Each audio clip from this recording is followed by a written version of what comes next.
Your lecturer is Professor James Hines. Professor Hines is a working novelist who has taught creative writing as a visiting professor at the University of Iowa Writers' Workshop, the University of Michigan, and Grinnell College, among other schools. He holds a Bachelor of Arts degree in philosophy from the University of Michigan and a Master of Fine Arts degree from the Iowa Writers' Workshop. Professor Hines is the author of several books of fiction, including Next, Kings of Infinite Space, The Lecturer's Tale, The Wild Colonial Boy, and Publish and Perish, Three Tales of Tenure and Terror. His book reviews and literary essays have appeared in the New York Times, the Washington Post, Boston Review, and other publications.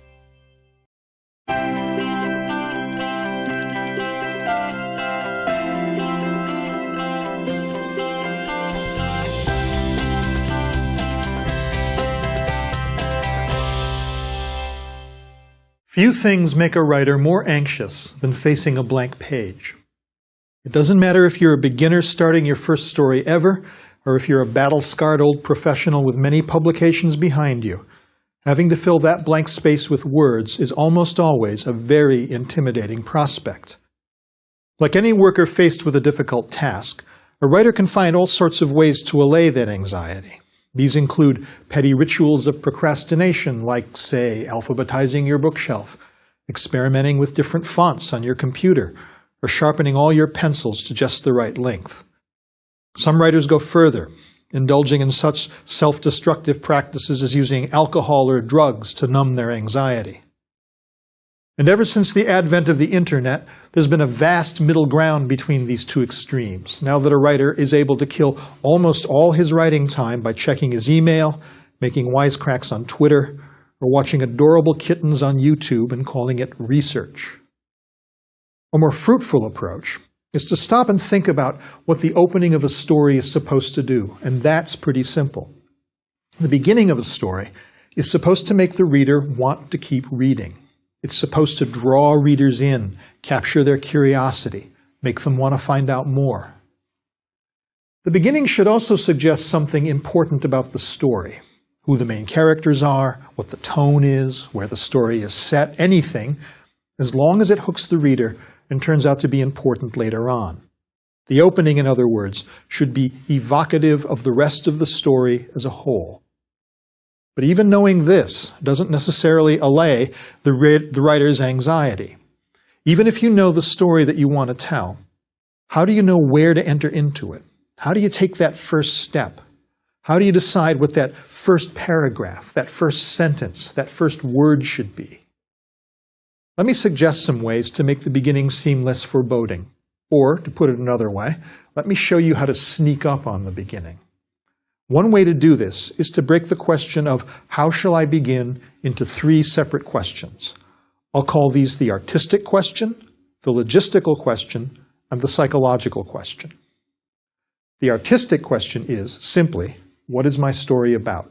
What's the idea, the seed, the itch I want to scratch for the next few weeks or months if you're writing a short story, or for the next year or two or three if you're writing a novel? This is the sine qua non of artistic creation. You wouldn't even be facing a blank page if you didn't have an idea you wanted to express.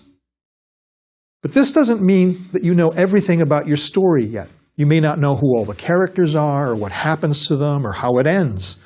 But at least you know the ineffable thing you wanted to write a story about in the first place.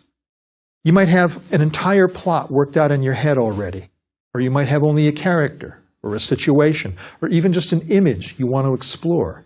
But at the very least, you have something that has put you face to face, so to speak, with the blank page.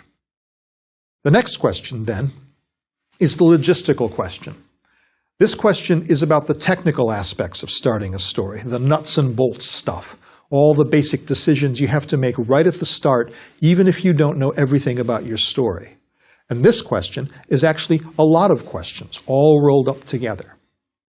Answering these questions, at least in part, involves making specific technical choices right off the bat, such as deciding who's telling the story, what verb tense to use, what voice the story is in, and so on. Even if you already have a clear idea of what your story is, these early choices can be daunting. because every decision you make will turn out to have consequences later on, many of which you can't foresee. Then, finally, there's the psychological question, or to put it another way, the question of how you gear up emotionally to begin.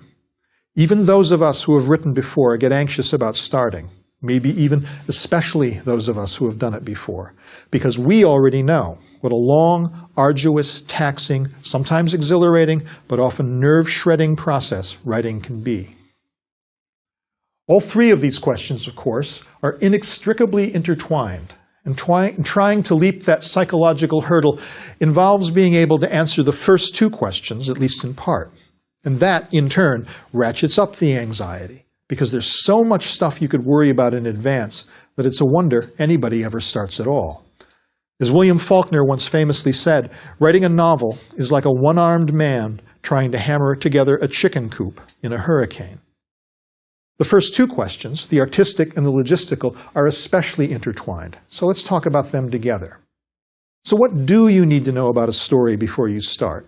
Some people start with more or less fully formed plot in their heads. In one edition of The Last Tycoon, the unfinished novel that F. Scott Fitzgerald left behind him when he died, the last portion of the book is made up of Fitzgerald's detailed outline for the plot, in which he not only indicated how many chapters the book would have and what happens in each chapter, but how many words each chapter was going to be. All of this worked out before he even started writing. At the other extreme, some writers start with only an image or a character and then just wing it for 100,000 words. To invoke William Faulkner once again, he once said that when he started work on his greatest novel, The Sound and the Fury, all he had was an image of a little girl wearing muddy underpants hiding in a tree. Yet out of that image, through the process of figuring out who that little girl was, how she dirtied her drawers, and what she was doing up a tree, he created a work as rich, complex, and profound as any novel in American literature. Another way to approach starting a work of fiction is by using the good old-fashioned 5 W's of journalism: who, what, where, when, and why. This technique is very old, dating back to the rhetoricians and philosophers of the ancient and medieval world, who used a Latin version of the 5 W's, quis, quid, ubi, quando, cur, to help frame an argument or structure the exegesis of a text. Most of us recall them from high school or from a college journalism class, where the 5 W's are used to structure a simple newspaper story. What is the story about? What happened? Where did it take place? When did it take place? Why did it happen? Let's adapt the 5 W's to thinking about a piece of fiction, turning them into questions a writer might ask him or herself before embarking upon a new project. Assuming you have a rough idea of what you want to write about, this is another simple but powerful exercise that you might find helpful in getting started. Take out your notebook or your laptop and open to a blank page and just write down who, what, where, when, and why. And again, without thinking too hard about it, answer each question as it pertains to the story you want to tell. Here are a few things to think about before you begin. The first question is, who are your characters, and how are they related to each other? The who question also encompasses the choice of point of view, that is, who is your protagonist or main character, and who is your narrator. Sometimes the narrator and the protagonist are the same person. For example, Jane Eyre is both the narrator and the protagonist of the Charlotte Bronte novel that bears her name. But sometimes the protagonist and the narrator are not necessarily the same person. In Herman Melville's Moby Dick, the protagonist is Captain Ahab, the obsessed whaling captain who wants to kill the great white whale that bit off his leg. But the book is narrated by Ishmael, who is a member of Ahab's crew. And of course, in many cases, a story is not narrated by any of the characters in the story, but is told by a third-person narrator, who can vary from the godlike, seeing into each character's thoughts the way George Eliot does in Middlemarch, to a narrator who's more like a surveillance camera, merely relating what the characters do without revealing their inner lives, the way Dashiell Hammett does in The Maltese Falcon. This is a tricky choice, but also an important one, because who tells your story determines in large part how you answer the next question, which is, what happens in the story? What do your characters do over the course of the story? Another larger interpretation of the what question is, what is your story about? Do you have some larger idea or theme you want to get across? Or are you just telling a ripping yarn with no deeper meaning? Even if it's only the latter, you still have to think about another version of the what question, namely, what effect do you want the story to have on the reader? Do you want to make the reader laugh, cry, be afraid, get angry, or all of the above? The where question seems relatively simple at first glance. Where is the story set? But it leads to a more complex question. How important is the setting to the story? Some stories are very specifically related to a particular time and place. For example, Virginia Woolf's novel Mrs. Dalloway is uniquely tied to the city of London in the years right after World War I. But in some cases, it's possible to transfer the plot of a great novel from one setting to another and still have it tell recognizably the same story. The plot and characters of Jane Austen's novel Emma, for example, were successfully transferred from England in the early 19th century to Los Angeles in the late 20th century in the film comedy Clueless. And Homer's Odyssey, one of the defining stories of Western civilization, has been retold many times in many settings, from James Joyce's great modernist novel Ulysses, set in Dublin on a single day in 1904, to the Coen brothers film, O Brother, Where Art Thou?, set in the American South during the Great Depression. So, when you answer the question, where is the story set, you have to decide if your story is tied to a specific geographical and historical context, and if it is in part about that place and time, or if it is more archetypical and timeless. The next question, when does the story take place, is likewise more complex than it seems at first. When can mean something as simple as, when in history does the story take place? In other words, does it take place in the present day, or 200 years ago, or 200 years in the future? More importantly, though, is the question, when does the story take place in the lives of the characters? Are they young, middle-aged, or old? And most importantly, when is the story being told in relation to when it took place? In other words, is it being narrated in the present tense as it happens? Or is it being narrated in the past tense by a present-day narrator who is remembering something that happened in the past? A strong present tense narration, as in many of the short stories of Raymond Carver, lends a story immediacy. But more often, you have a first-person narrator remembering something that happened in the past. In Harper Lee's To Kill a Mockingbird, for example, the story is told by the main character, Scout, in the past tense, with the implication that she is now a grown woman remembering events that happened decades before, when she was a girl. Among other things, this allows the author to show the events from the point of view of a child, while at the same time allowing the narrator to present things from an adult perspective, allowing her to explain things now that she wouldn't have understood when they were actually happening. If you tell a story in the past tense, you gain the benefit of hindsight, since it's told by someone who already knows how the story turns out. But if you decide to tell it in the present tense, what you lose in hindsight, you might gain in immediacy and suspense. Another aspect of the when question is, at what point in the story does the plot begin? How do you order the events of the plot? Do you tell the story chronologically, as most conventional stories and novels do, or do you tell it backwards? In the play Betrayal, the British writer Harold Pinter tells the story of an adulterous affair by starting with the bitter end of the relationship and then working back through the course of the affair, scene by scene, until he ends with the first meeting of the lovers. Or do you jump all over the place chronologically, the way Joseph Conrad does in his novel Lord Jim, interspersing the present day of the story with flashbacks from various stages in the lives of his characters? Answering this question is at the heart of learning how to construct the plot, because you come to realize that the same series of chronological events can be told in a surprisingly large number of different ways. By deciding what to reveal and when, you're deciding what the most important moments in the plot are. Finally, we have the why question. Why do the characters do what they do? What does each character want? As actors say, what are their motivations? And why are they in the situation they're in? Is it a situation of their own making, as in a lot of American middle-class novels of middle-class life? Or is the character's situation thrust upon them or out of their control, forcing them to deal with it as best they can? Many of the great realist novels of the 19th and 20th centuries, by such writers as the Frenchman Émile Zola and the American Edith Wharton, are about characters caught in the coils of social or economic circumstance, struggling to survive in a world they can't control. Of course, asking why the characters do what they do is both the hardest and the most essential question that you have to answer. And it's not going too far to say that for a lot of writers, maybe even for most of them, answering this question is why they write the novel or story to begin with.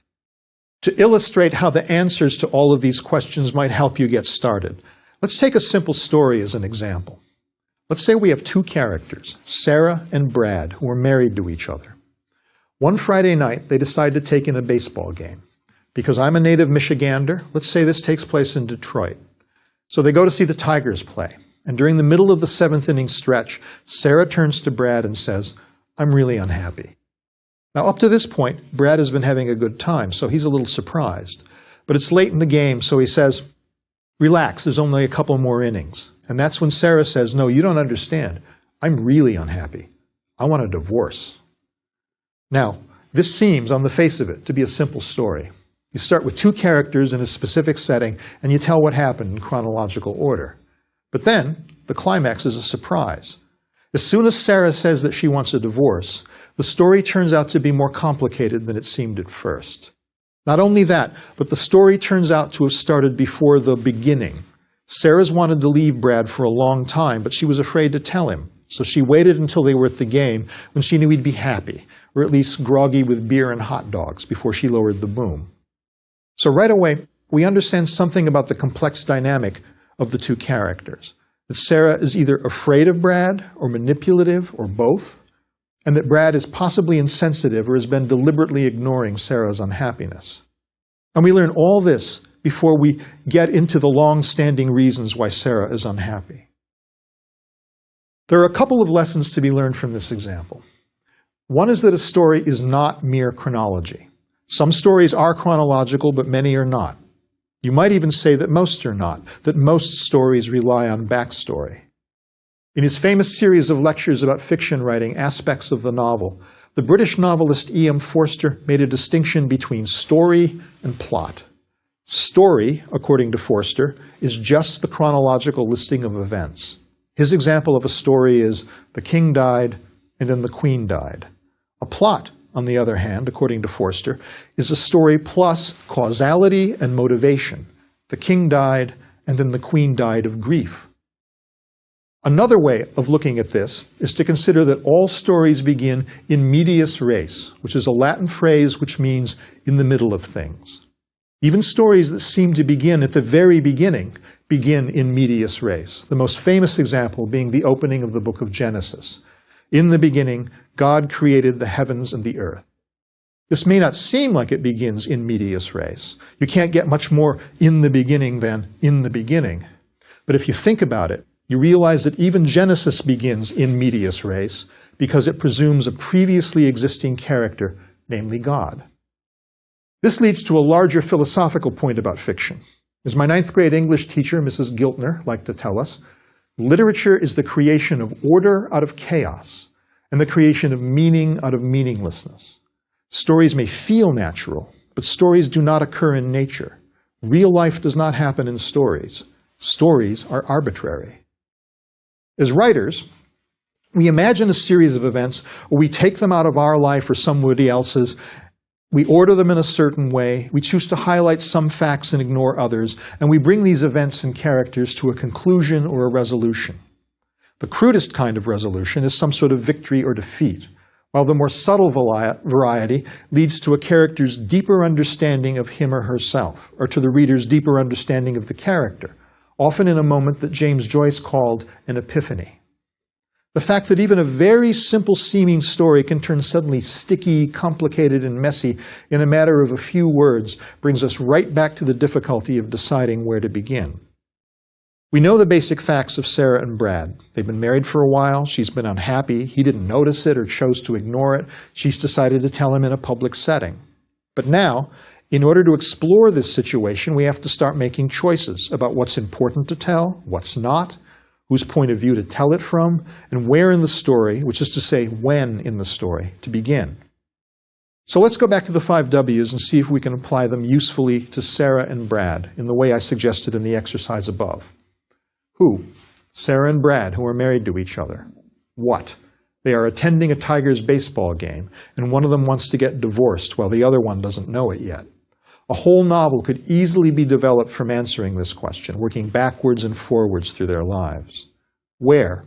A crowded baseball stadium in Detroit, Michigan. When? The present day, but also some years into a marriage that one of them thinks is less successful than the other one does. Also, for the sake of argument, let's say they're in their late 30s. Why? Sarah wants out. That's the main motivating factor in the story, so far as we know. It may change later on as we learn more about the characters and their situation. Then the next question becomes, whose story is it? Which is another way of asking, from whose point of view are we seeing the story? Is it Sarah's story, or Brad's, or both, alternating between the two? Or do we go all godlike in 19th century, looking with perfect understanding on both of our characters from above, the way George Eliot does in Middlemarch?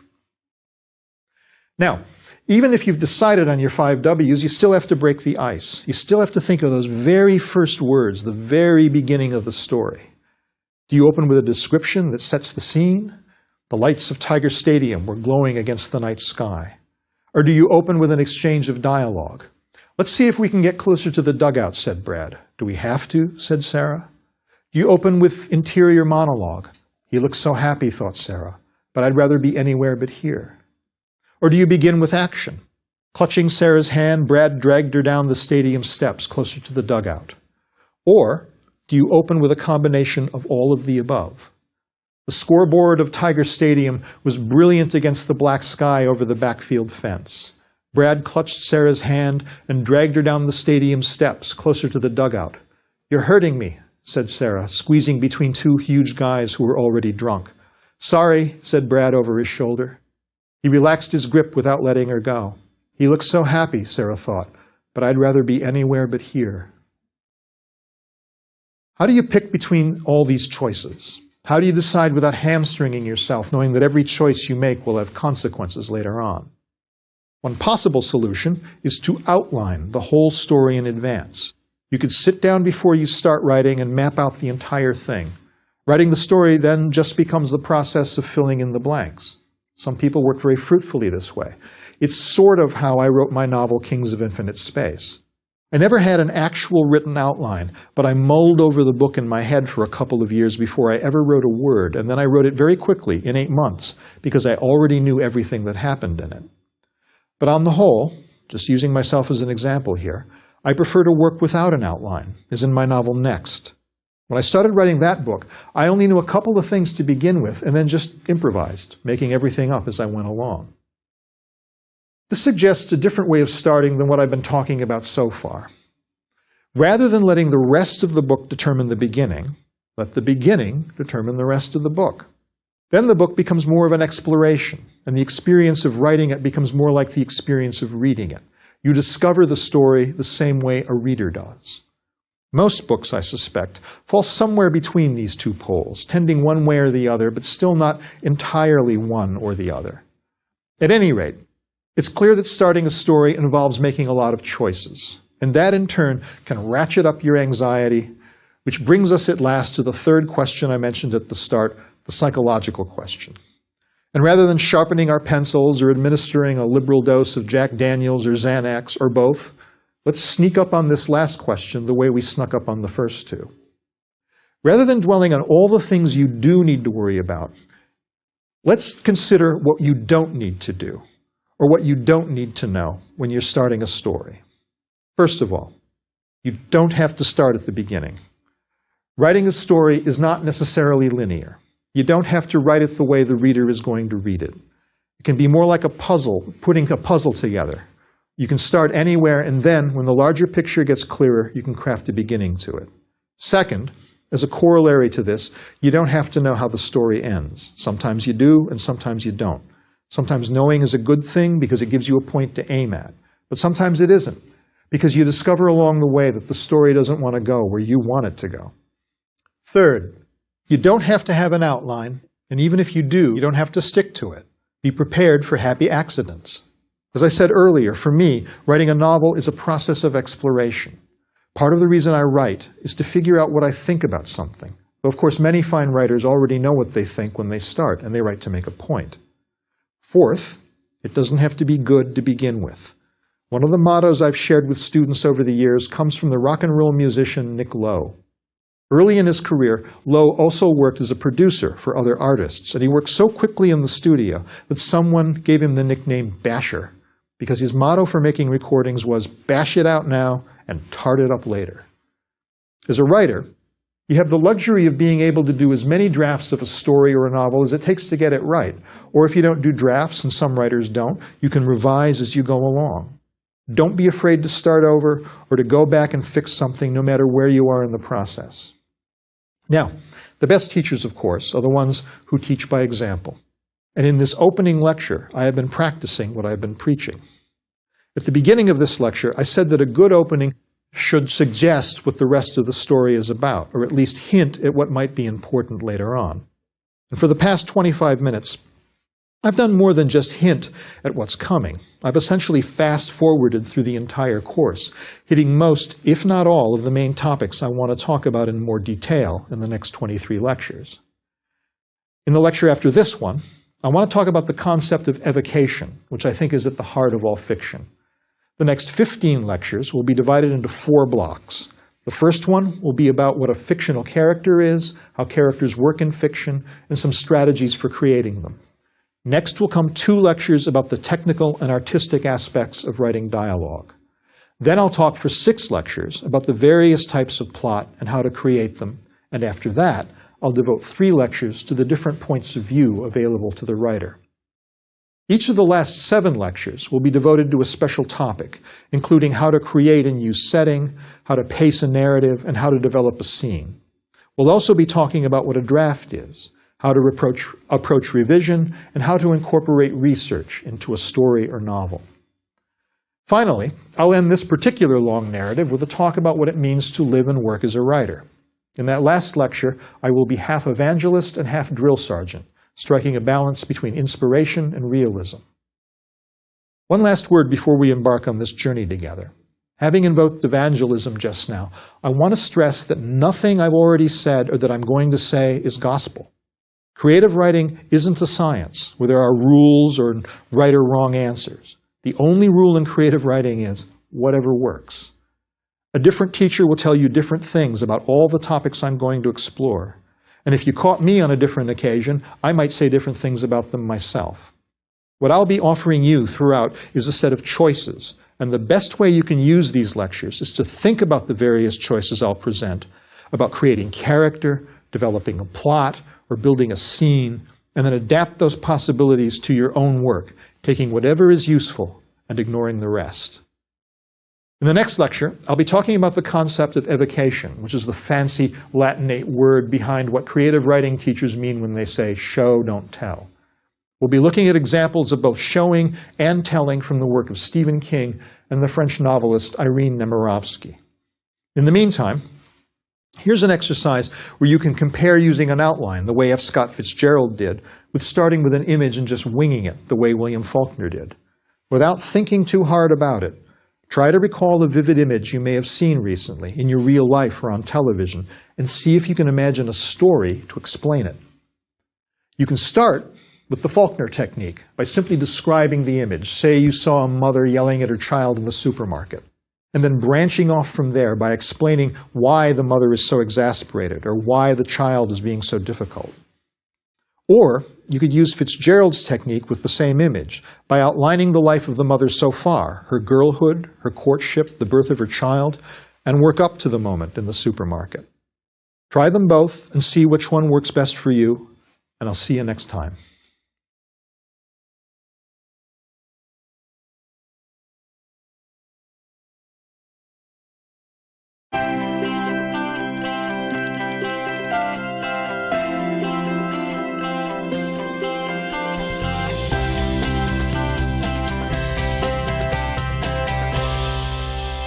One of the most venerable tropes in the teaching of creative writing, or perhaps one of the hoariest, is the old saying, show, don't tell. If you've ever taken a creative writing class, you've heard it, And if you've ever taught a creative writing class, you've said it. In fact, there have been times when I've considered getting a stamp made up just to save myself the trouble of having to write it out so often when I was reading student work. I could just bang it in the margin of a story. Show, don't tell, show, don't tell, show, don't tell. Not only would this have saved me a lot of time, it would have been pretty satisfying. But show, don't tell is used so often that most writers cringe when they hear it, and most teachers cringe when they have to say it. It's become such a cliche that even talking about how it's a cliche, as I'm doing right now, has become a cliche in itself. So what exactly do we mean when we say show, don't tell? In the case of those student stories, what I usually meant was that the scene or story was under-dramatized, or that the writer trafficked in vague generalities rather than specific details. For example, the writer would tell us something that was generally true about a character without associating that trait or action with a specific moment or situation. So the writer might say, "She fixed herself a drink," which evokes nothing in particular, even if you already know something about the character. What I would suggest in a case like this was that the writer show us the character in a specific setting at a specific time. After dining out that night at a nearby Italian restaurant, she knelt in the light of the open mini-fridge in her hotel room, pulled out a little bottle of gin and a little bottle of tonic, and made herself a drink in a plastic cup. Now, both of these sentences convey the same essential information, but the second one is more immediate, vivid, detailed, sensuous, and visceral. In the first version, the writer is merely telling us what the character did. But in the second, the writer is showing us the character in action, putting her within a specific setting and showing us specifically what she did.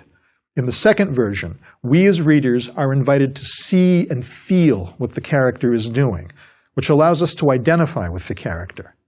In other words, showing rather than telling blurs the boundary between the character and the reader, which allows us as readers, and this is the important part, to participate in the scene, if only in our imagination. Let's take a look at a longer example. Here's a bare-bones version of a scene, one that is told rather than shown. I was driving home from work this afternoon when some jerk came out of a side street and cut right in front of me. I was angry about something my boss had said, so instead of letting it go, I sounded my horn and tailgated the guy for half a mile. He pulled over and we nearly got into a fight. Now, there's nothing wrong with that. It's brisk, it's concise, it gets the facts across, it even has a bit of psychology, namely the fact that the narrator let his anger over something else affect his behavior behind the wheel of his car. But by the standards of modern prose fiction, it's woefully under-dramatized. The reader has no idea from the storyteller what it was like to be there in that particular setting at that particular time. What showing does, that telling doesn't, is put the reader in the scene with the characters. Taking that same set of events, here's what a fiction writer might do with it. That afternoon, I left work angry. Just before I'd switched off my computer, my boss had come into my office with a file I'd just given her. A file I was pretty proud of, if you want to know the truth, and told me 6 things I needed to do over. I like my boss, but at times like this, she talks to me like I'm 6 years old. And I responded like I was 6, crossing my arms and pushing out my lower lip and saying yes, yes, yes, so insincerely, I was surprised she didn't send me to my room without supper. When I finally left, I was radiating rage in the stairwell and letting it ricochet off the concrete beams of the parking structure. It's a wonder I didn't set off every car alarm in the place. And of course, I fumed all the way home, riding the accelerator with a foot as heavy as a diving boot, switching from lane to lane, rushing yellow lights, scowling at the speed limit signs, as if they were another admonition from my boss. So naturally, as I was just about to cross the river, a guy in a Jeep Cherokee with enormous tires shot out right in front of me and cut me off. Worse yet, he was a young guy with big redneck sideburns and a feed cap. And when I honked my horn, he gave me the finger and a big nasty grin. All of this, along with my rage at my boss, made me erupt. Even then, there was a little part of my brain, a little Jiminy Cricket sitting just behind me and to the left saying, "What on earth are you doing?" I rammed my horn with the heel of my hand and kept it there all the way across the bridge. And even more surprising, I rode right up behind the guy's dented rear bumper. Of course, it's hard to be intimidating when you're in a Honda Civic tailgating a Jeep Cherokee, but at the moment I didn't care, and I told Jiminy Cricket to go to hell. Then, of course, at the end of the bridge, where the traffic was piled up at the light, and I was hemmed in by cars on one side and the railing of the bridge on the other, Mr. Jeep Cherokee slammed on his brakes and got out of his car, all 6'3", bench-pressing, denim-clad inch of him. Then, and only then, did Jiminy Cricket get the upper hand, and I heard myself say out loud, maybe this wasn't such a good idea. Now, you'll note that the outline of the two versions is the same, but the second version has a lot more detail. Instead of a guy shot out in front of me, it's a young guy with sideburns and a baseball cap who's driving an SUV with a dented rear bumper. And he not only cuts the narrator off, he seems to enjoy it. And we can tell from the voice of the narrator that he's a different social class than the young guy, that he's an office worker driving an economy car. It's essentially the same story, but I've fleshed it out with many more details about the two characters, about the narrator's mood, namely exactly why he's ticked off on his way home from work, and about the setting. You're in the head of the narrator. You're seeing the scene as if you're there. So this is what creative writing teachers mean when they say show, don't tell. They mean 1, give us more detail. 2, make it more dramatic. 3, put the reader in the scene. Writing fiction by showing rather than telling means bypassing the logical, analytical mind and going for the gut, engaging the reader's senses, not just her mind. More importantly, you're engaging the reader's imagination and allowing her to fill in the gaps by drawing on her own experience. What you should be doing, in fact, and here's the word I've been sneaking up on for the last 10 minutes, what you should be doing is evoking the experience for the reader. That's a word I want you to remember all throughout this course. Evocation, and its verb to evoke, and its adjective evocative. For me, the idea of evocation is at the heart of all fiction. It's the thing that makes it work, that makes it memorable, that allows a fictional story and imaginary characters to lodge themselves ineradicably in a reader's head. And it's a word I want to take a few minutes to explain. The variants of the word evoke come from the Latin word evocare, which means to call out, in several different senses. To summon the spirits of the dead, to call forth a deity, or simply to summon another person. In English, when talking specifically about art and literature, the dictionary definition of evocative is tending by artistic, imaginative means to recreate as a mood, time, place, or personality, especially in such a manner as to produce a compelling impression of reality. That's from Webster's Third International Dictionary. But there's more to it than that. In English, as in Latin, evoke, evocative, and evocation can also mean calling out or calling forth, summoning a spirit by incantation, calling up an emotional response, or calling up memories, recollections, or associations. You can evoke a response from someone. You can evoke fear or love in someone. You can evoke in someone a vivid memory from time gone by. All of these meanings apply when it comes to writing fiction, because all of these definitions have in common the idea of drawing something out of a reader's imagination and not just putting something new into it. This is so important that I want to say it again. When the writer is evoking something for the reader, she is drawing it out of the reader, not simply telling the reader something. She is engaging the reader's imagination and reminding the reader of something from his or her own life. This is the fundamental difference between telling and showing. When you are telling a reader something, you're not engaging him as deeply.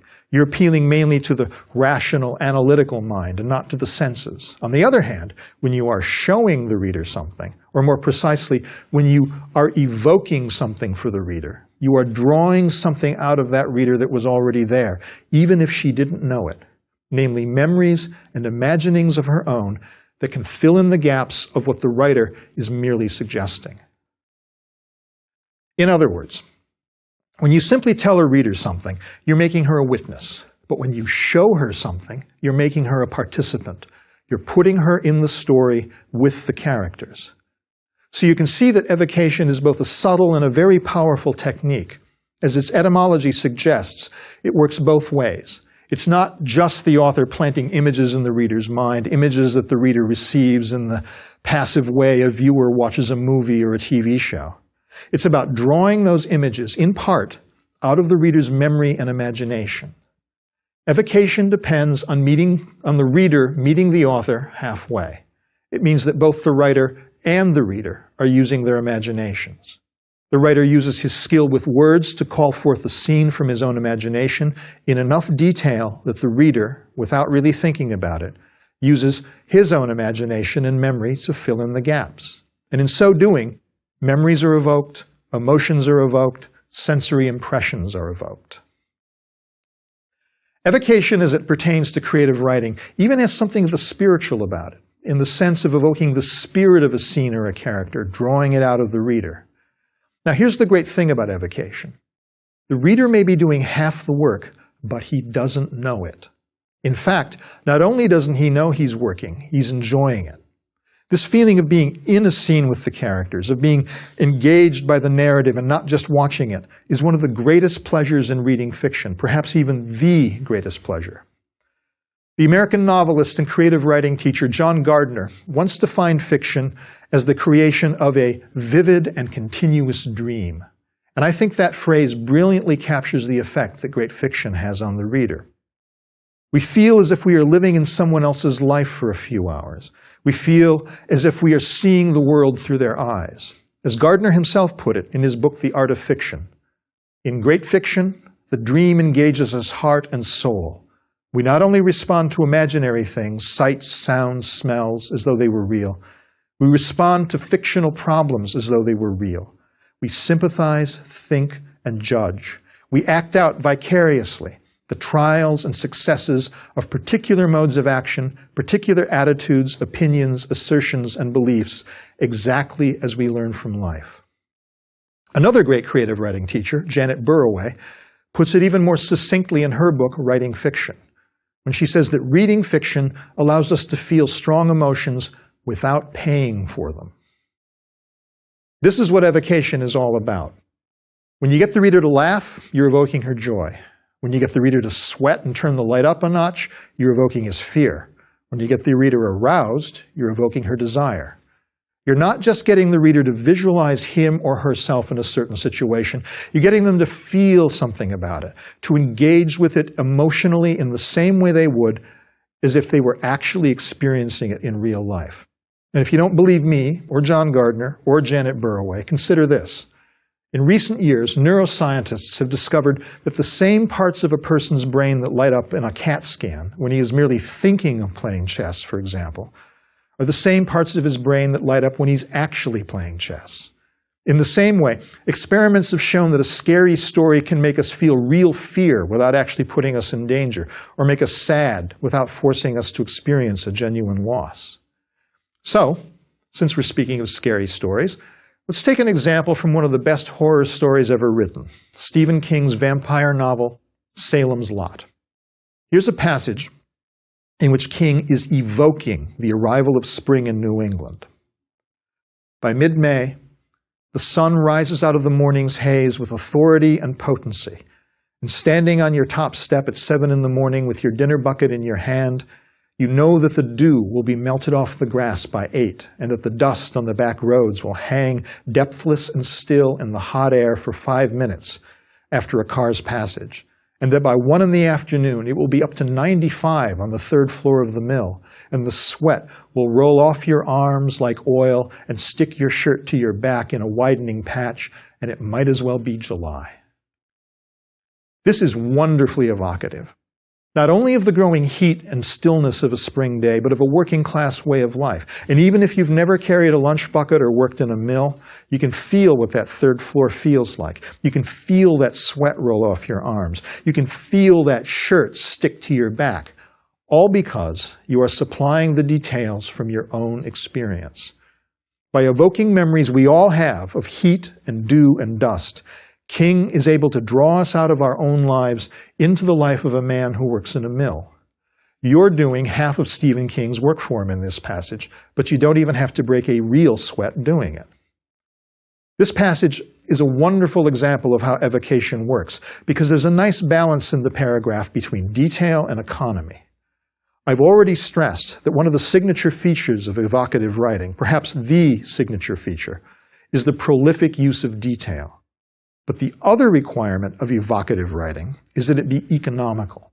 An evocative piece of writing does not try to set the scene by brute force. It does not overwhelm the reader with too much detail. In other words, as I've already said, what makes a passage or a sentence evocative is when it draws something out of the reader. And you can't draw anything out of the reader if you're pouring too much in.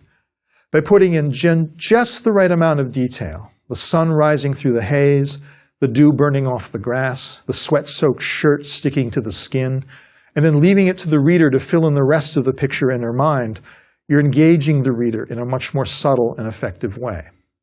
Now, this is a tricky balance to get right, even for the most experienced writer. But beginning writers often have the most difficulty with it. Just as one common error among young writers is not showing us nearly enough detail, another common error is to overcompensate by telling us too much. Often, an inexperienced writer will go on and on and on for paragraph after paragraph about the appearance of a character or a place, when only a few well-chosen sentences, or even just a few well-chosen words would have done. But what, you may ask, are the right details to include? How do you know which words to choose? Well, having just said that it's a rookie mistake to include too much detail, I'm going to backtrack a bit and say this instead. It may be a rookie mistake to include too much detail in the finished product, but it is not a mistake to use too much detail in your early drafts. I can't speak for every writer, of course, and perhaps there are writers who have never wasted a word, even in an early draft. But I'm guessing that most writers, especially in their early drafts, write much more than they need, and then pare it back later on the principle that it's easier to cut what you don't need than to go back into a passage which has already fixed itself in your head and wedge more stuff in. This is how I work anyway, and while it's certainly inefficient, it's very effective. Say I'm describing a place which is important to the story, and that's another trick to the art of evocation. You don't waste time on details that aren't important to the larger narrative. I often write twice as much stuff as I need, putting in every detail I can think of. Then later, when the shape of the scene and how it fits into the larger story are clearer to me, I return to that mass of details and keep the ones I need and get rid of the ones I can do without. Indeed, sometimes in revising a scene for maximum evocative effect, I make a little game out of it, trying to see how many words I can delete from a passage without diminishing its effect. Deciding which details to keep and which to discard isn't purely intuitive, though with practice it can become so. There are logical rules you can apply to every moment in a story, though what those rules are will depend on the individual story you're writing. But some examples might be: does this detail tell us something we don't already know? Does it advance the story? Does it say something about the character that's specific to the scene? The rules I most often use have to do with the nature of the details themselves, especially, are they visceral? Are they concrete? Do they appeal directly to the senses? For example, don't just say he was in love with her, but say something like he felt his face get hot when she came into the room. Don't just say she found the noise grating, but say the noise made her grit her teeth and dig her fingernails into her palms, and so on. Another thing to consider in making a passage evocative is the language itself. There are no rules in creative writing, but on the whole, evocation works best when you use active, specific verbs and avoid adverbs unless they're absolutely necessary. This is another rookie mistake you often find in inexperienced writers. They write something like, she hurried quickly across the room, or he pounded the table angrily. In these examples, it's already clear from the verb hurry that she's being quick, and the fact that he's pounding the table makes it pretty obvious that he's angry. And remember to bear down on the language and use the strongest verbs you can think of. It was raining is not very evocative. It was raining hard is slightly better, but not by much. While the rain hammered the roof and spattered the windows like buckshot is much better.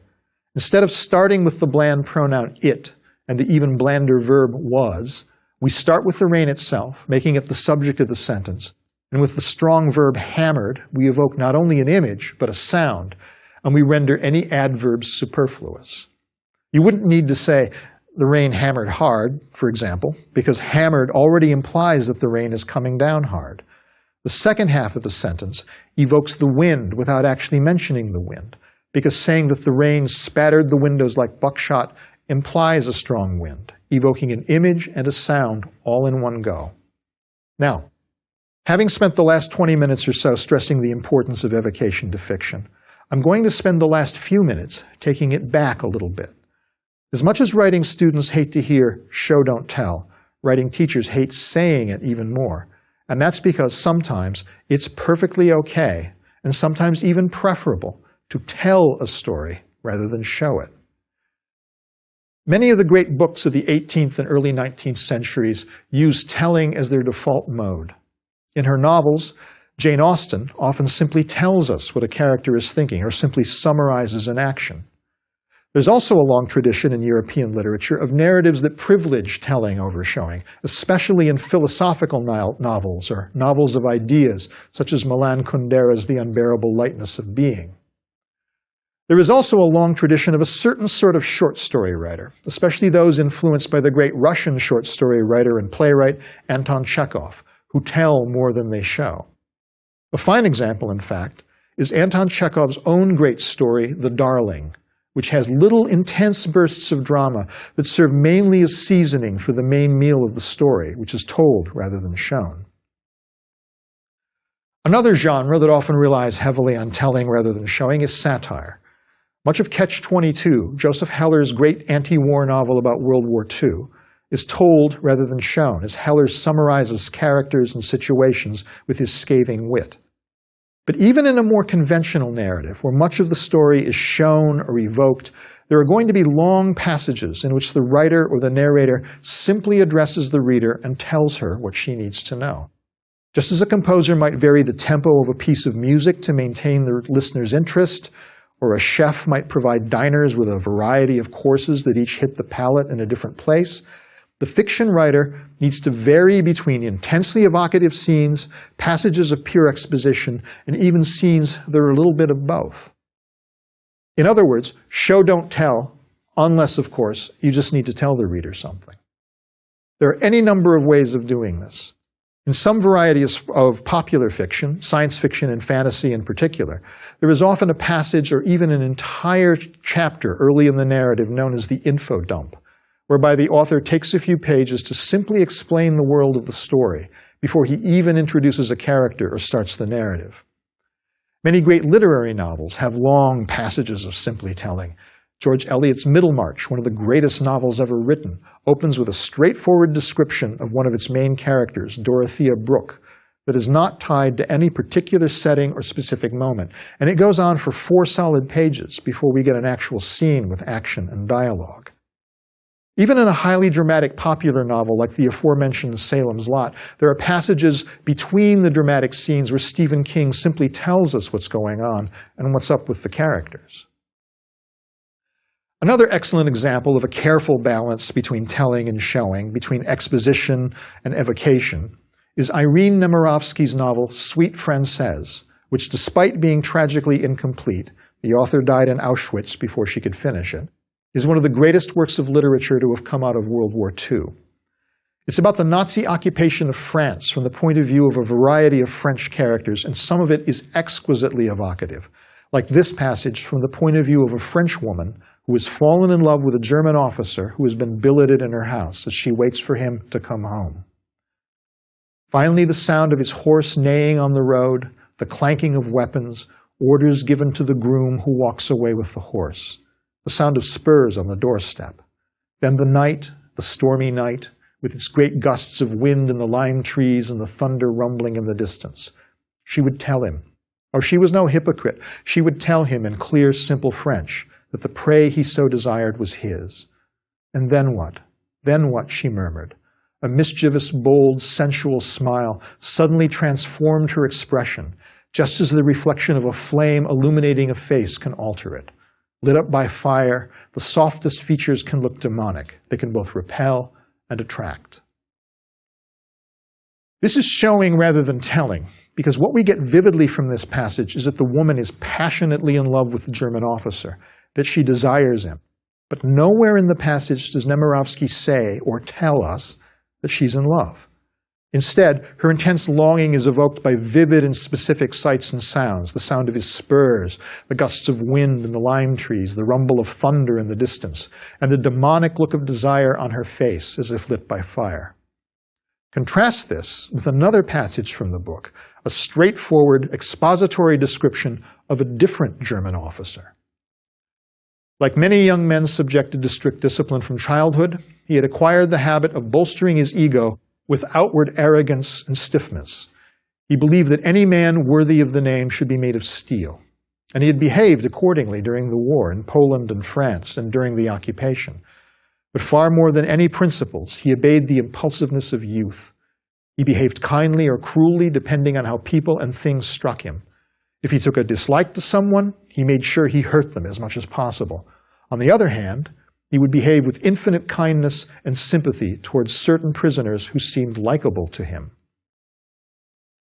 This is also vivid in its way, and we certainly get a clear idea of the officer, but we aren't drawn into this passage the way we are drawn into the scene with the woman in love, or the way we would be if Nemirovsky had taken a moment to dramatize some of this officer's acts of cruelty or kindness. The adjectives and metaphors used to describe him are definitive but generic. He's arrogant, stiff, and made of steel, qualities that could describe countless officers in the German army at the time. He isn't really singled out as an individual. But then, and here's my point, we don't need to see him as vividly as we see the woman because he's not as important to the story as she is. He is, in other words, a secondary character whose main function in the plot is to get killed by a jealous French husband later on. And to be sure, we do see him in action in several scenes, but under the circumstances, on our first meeting with him, it makes perfect sense for the author to simply present him to us fully formed. As it happens, I'm going to be talking about creating characters for the next 4 lectures, and I'll come back to how evocation applies to character development. In my first lecture about character, however, I'll be talking about how fictional characters are different from real people. And we'll be taking a look at 3 characters in particular, from Virginia Woolf's Mrs. Dalloway, Fitzgerald's The Great Gatsby, and Dashiell Hammett's The Maltese Falcon. In the meantime, here's an exercise in evocation you might try. It's one of the exercises from John Gardner's The Art of Fiction. Write a passage describing a building, a landscape, or an object, but imagine you're writing from the point of view of a parent whose child has just died. The interesting part of the exercise is that all you're allowed to do is describe the object without mentioning the parent, the child, or death. The idea is to see if you can evoke the feeling of loss and grief in the reader without mentioning either, the way Nemirovsky evokes love and desire without mentioning either of them in the passage I quoted earlier. It sounds daunting, but give it a try. You might surprise yourself.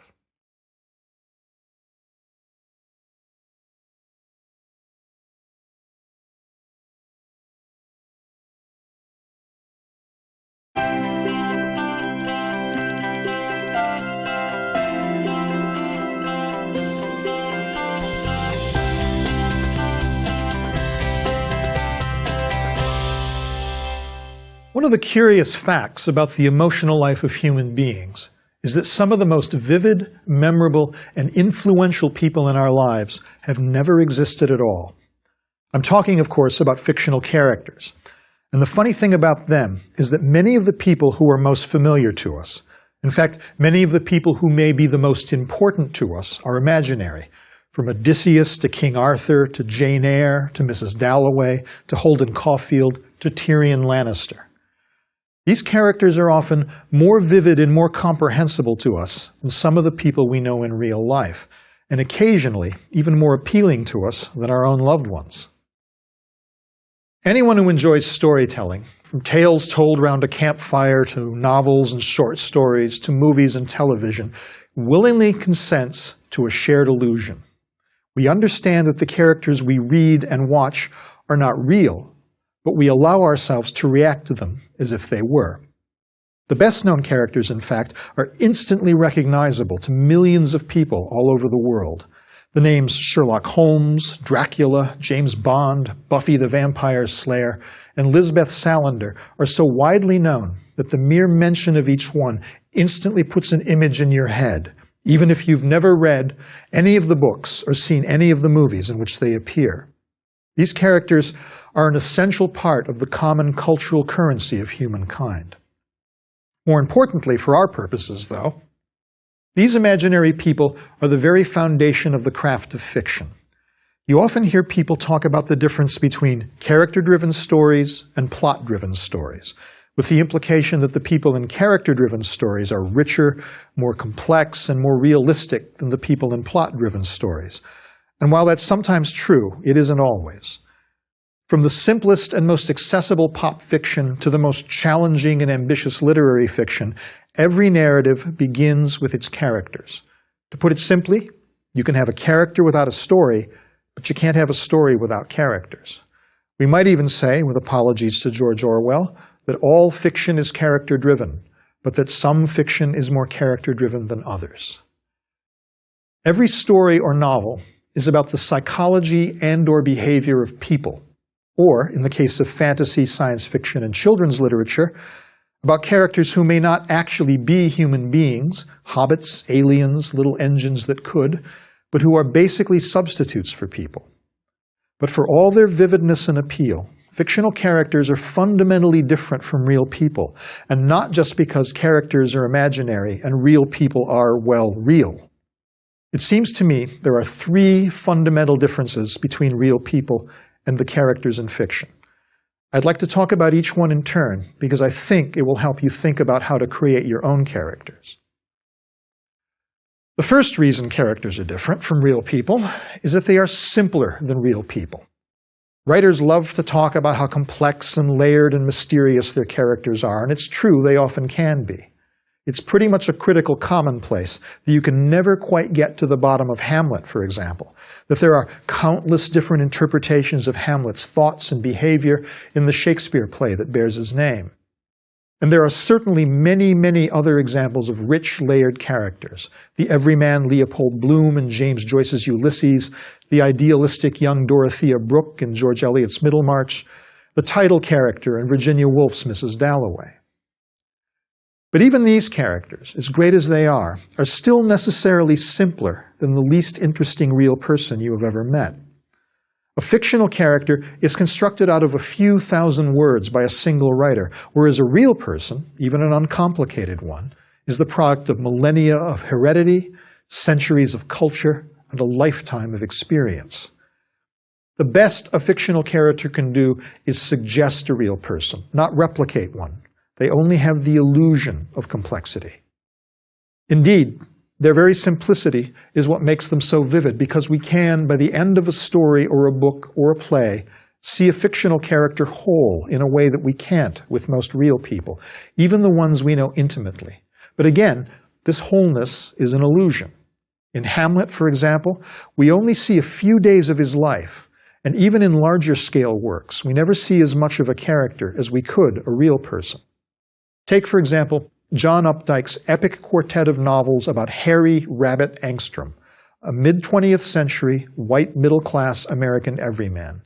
Through 4 novels, Rabbit Run, Rabbit Redux, Rabbit is Rich, and Rabbit at Rest, we see Rabbit in enormous detail, from the age of 26 to his death in his early 50s. But even so, each novel only shows a slice of Rabbit's life lasting a few months, while whole years of his life go unrecorded or only hinted at in flashbacks. By the end of the last novel, when Rabbit is dying in a hospital bed, we feel like we know everything there is to know about him, and that powerful illusion is partly the result of the fact that he is, in the end, even after all those pages, simpler than a real man. And yet that illusion, that uncanny vividness, that feeling we get with a great story or a great book that we're meeting someone real and not imaginary, remains very powerful. And that brings me to the second reason fictional characters are not like real people. Namely that fictional characters are made up only of the most dramatic and/or the most representative moments of their lives. This is part of what I mean when I say that fictional characters are simpler than real people, and that even a complex character can only suggest a real person, not replicate one. We all live through moments of drama that might make for good stories, but the vast majority of our lives is made up of an endless chain of ordinary moments laid out one after the other. These moments are of no interest to anyone else, and sometimes not even to us. When we write stories, however, we leave out all the ordinary, boring parts. The story of Hamlet starts when he learns from his father's ghost that his father was murdered by his uncle and his mother so that his uncle could be king. You can't have a more dramatic setup than that. The rest of the play is about how Hamlet deals with this information, and though, of course, he rather famously spends much of the play dithering at great length, the fact remains that by the final scene, he's managed to kill, or cause to be killed, everyone he thinks has wronged him, and even a few people who haven't. By contrast, a version of Hamlet that reproduced every single moment of his life would be both impractical and tedious. Impractical, by virtue of the fact that such a story would take as long to read as it did to live. Nobody would sit through a play that lasted 30 years. Indeed, you can't even get some people to sit through the 4 hours the play usually takes. We wouldn't want to watch Hamlet sleeping for 8 hours, or reading, or eating, or doing his laundry. The life of a real person goes on and on and on without stopping, with no scene breaks or dramatic structure. But in a narrative, you only want to see the moments where Hamlet confronts his uncle or his mother or the other people he holds responsible for his father's death. Not all narratives are like this, of course. There are some books and stories that actually do try to reproduce the minute-by-minute progression of everyday life and try to make it interesting. This is why I said that in fiction, we see either the most dramatic or the most representative moments of a character's life. The high modernist novels Ulysses and Mrs. Dalloway each take place over a single day, and not especially dramatic days at that. Instead, we watch Leopold Bloom in Ulysses and Mrs. Dalloway from moment to moment throughout their day, paying close attention to their point of view with occasional flashbacks to important moments in their past. There is a death in Mrs. Dalloway, but it doesn't happen to her or to anyone she knows, and what we see of her is pretty ordinary. But even with a seemingly all-inclusive narrative such as this, we only see a few hours of Mrs. Dalloway's day, not a complete record of every moment from dawn to dusk. Just enough to give us a vivid picture of her world and how she sees it, so that by the end, we feel as if we really know her. Even when a writer is focusing on representative moments and not the more dramatic moments of a character's life, she is still selecting only those moments that will tell us the most about the character. But there's another, deeper reason why fictional characters are different from real people. And to explain this third reason, I want you to think about how you know people in real life. Start with the people you know most intimately. How do you know your spouse, your children, your parents, your friends? The question is simple, and so is the answer. You know your family and friends by what they look like, by what they say, by what they do. To these three ways of knowing them directly, let's add a fourth, less direct way. You also know the people in your lives by report. That is, you know them by what other people tell you about them. And when we add this fourth way of knowing, knowledge by report, we can expand our experience of real people beyond our personal relationships to include all the real people we have ever heard about, from the friend of a friend who made a fool of herself at a New Year's Eve party, to the movie star whose love life is endlessly chronicled on the internet, to the Roman Emperor Claudius, whose stuttering speech we learn about from history books. Obviously, the further a person is from us personally, the less intimate our knowledge is, and the more it depends on the report of others. I know my brother Tom pretty well, because I've spent a lot of time in his company, whereas I know the actress Meryl Streep only because I've seen her in movies and interviews. Clearly, I know Tom better than I know Meryl Streep because I've had direct access to him, while my experience of Ms. Streep has been mediated by filmmakers and journalists. Now, this may be the only moment in the whole history of the universe when my brother Tom and Meryl Streep are mentioned in the same paragraph. But the fact remains that they are both, so far as I know, equally real. Because they're both real, they still have something in common with each other, and with every other real person in the world that sets them apart from every fictional character ever created. As improbable as it may sound, especially if you know my brother Tom, he and Meryl Streep share a certain impenetrable mystery, and that mystery is this: I don't know what they're thinking. In fact, I can't know what they're thinking. In other words, to put it in slightly more highfalutin language, I can have no direct access to the consciousness of any other living person. None of us can. Not to get all bleak and existentialist on you, but each of us is trapped inside his or her own head, and we can only infer what other people are thinking and feeling from, as I've already said, what they look like, what they say and do, and what other people tell us about them. You don't need an undergraduate degree in philosophy like mine to understand this. All you have to do is consider your own inner life in those moments when you're alone or not communicating with anyone else. Think of how quick and fleeting and digressive your inner life is, shifting from perception to perception, from thought to thought, from memory to memory, effortlessly and with lightning speed. Then consider how impossible it would be not only to express all that to another person, but even just to remember all of it yourself 5 minutes later. Then consider that every other person in the world is doing the same thing all the time, and you realize that each of us is alone in the teeming little universe inside our head, surrounded by a lot of other little universes with which we can communicate only indirectly. So, just when you thought I was never going to get around to it, the most important difference between fictional characters and real people turns out to be that the author can, if he or she chooses, let us know exactly what a fictional character is really thinking or feeling. We can know a fictional character the way the fictional character knows him or herself. In fact, we can know a fictional character as well as we can know ourselves. In fiction, we can have direct access to the consciousness of another human being in a way that we simply cannot in real life.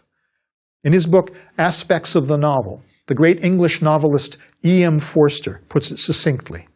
Fictional characters are people whose secret lives are visible, whereas we, by which he means real human beings, are people whose secret lives are invisible. We can know things about a fictional character that in real life we can only know about ourselves, the things we never tell other people. We can know a character's deepest secrets, her most private longings, his wildest ambitions, her worst fears. Right away, of course, I have to point out 3 whopping qualifications about this unusual intimacy we share with fictional characters. And the most whopping qualification of all is that this intimacy is an illusion. It's not real intimacy, obviously, because the character sharing his or her innermost thoughts with us isn't really a person. As I said earlier, fictional characters are just words on a page. Not only can't they have innermost thoughts, they can't have any thoughts at all.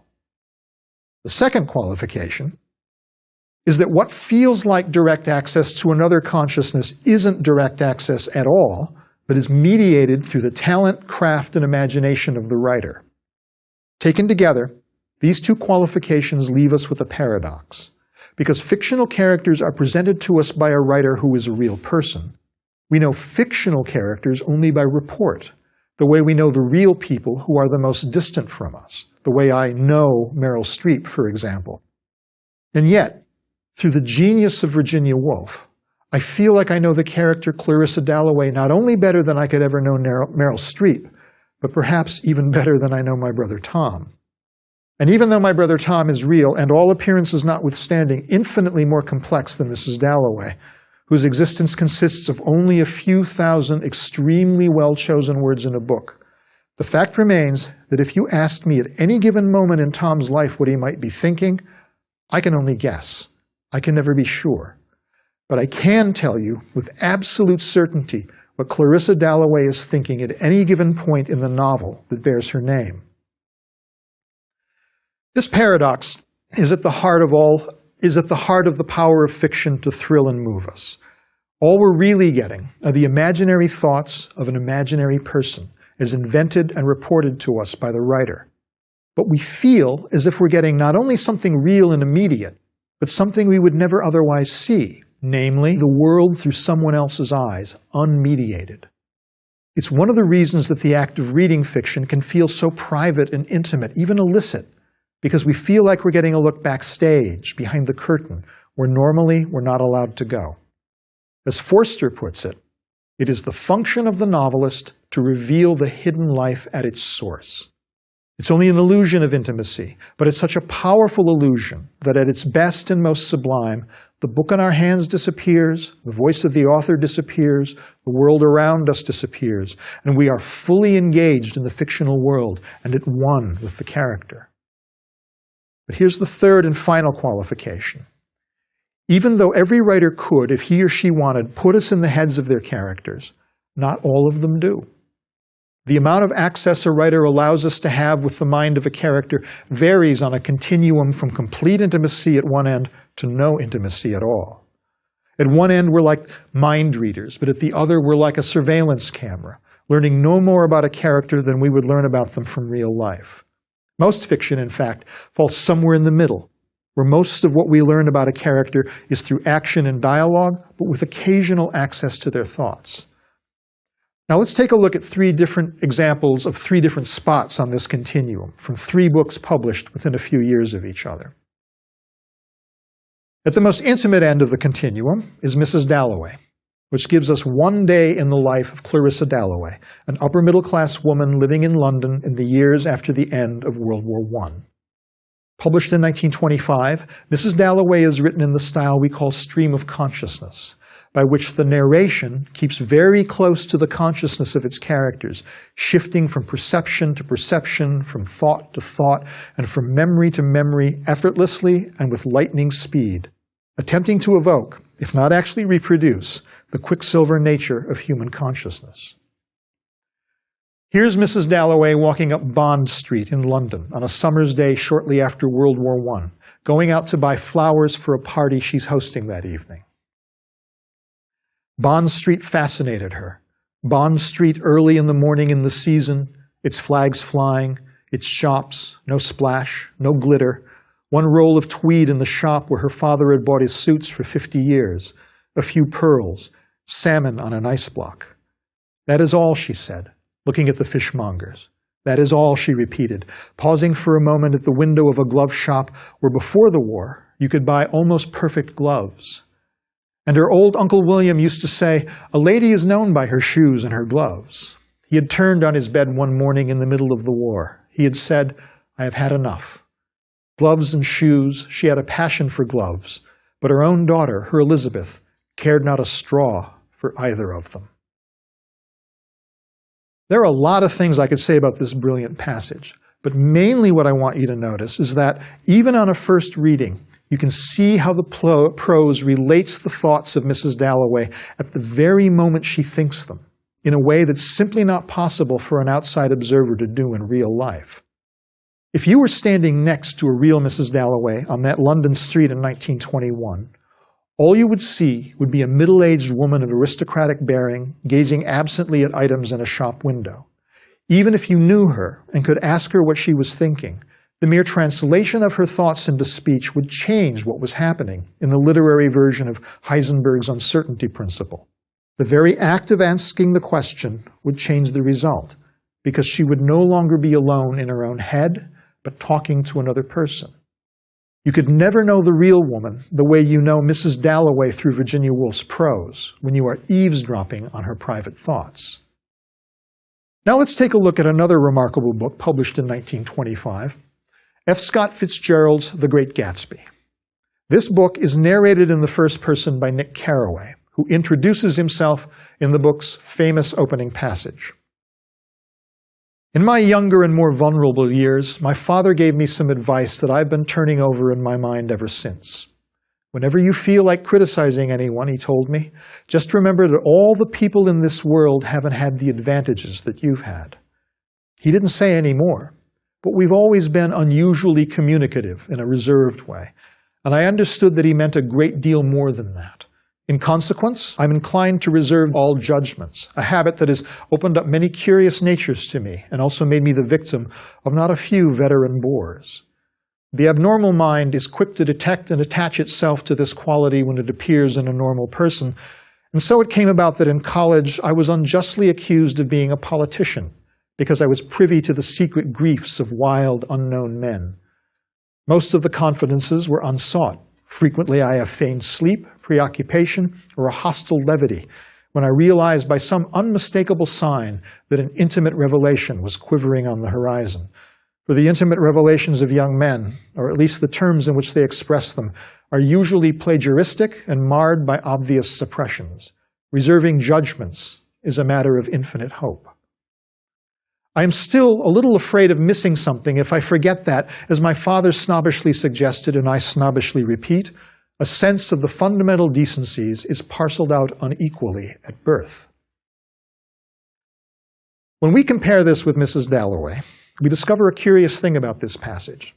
Even though Nick Carraway is speaking in the first person directly to the reader in his own voice, this passage is less intimate than the passage from Mrs. Dalloway, where we had direct access to Clarissa Dalloway's every thought during a particular moment. We learn something about Nick's history in this passage. We learn something about his moral character. Because of the lapidary elegance with which this passage is written, we get the impression that he is holding a great deal back. For one thing, he's summarizing rather than evoking a particular moment. And for another, he leads away from the particular, the specific advice his father gave him once, to the general.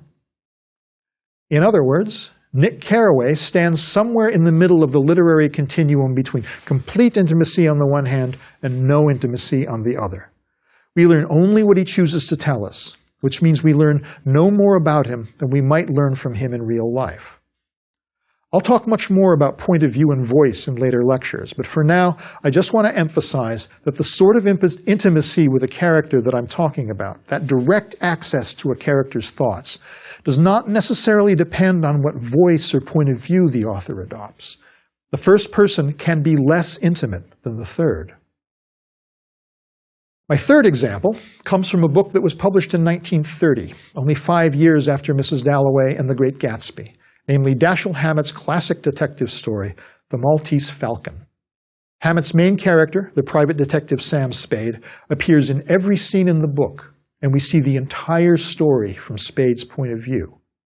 We get a very detailed physical description of Spade, who we're told looks rather pleasantly like a blonde Satan. We also get very detailed descriptions of his physical gestures and actions, including a whole paragraph on how he rolls a cigarette. And we get lots and lots of dialogue, in much of which he isn't necessarily telling the truth. But what we never get, not once in the whole novel, is direct access to what he's thinking, the way we do with Clarissa Dalloway. And because The Maltese Falcon is in the third person, Spade does not directly address the reader the way Nick Carraway does.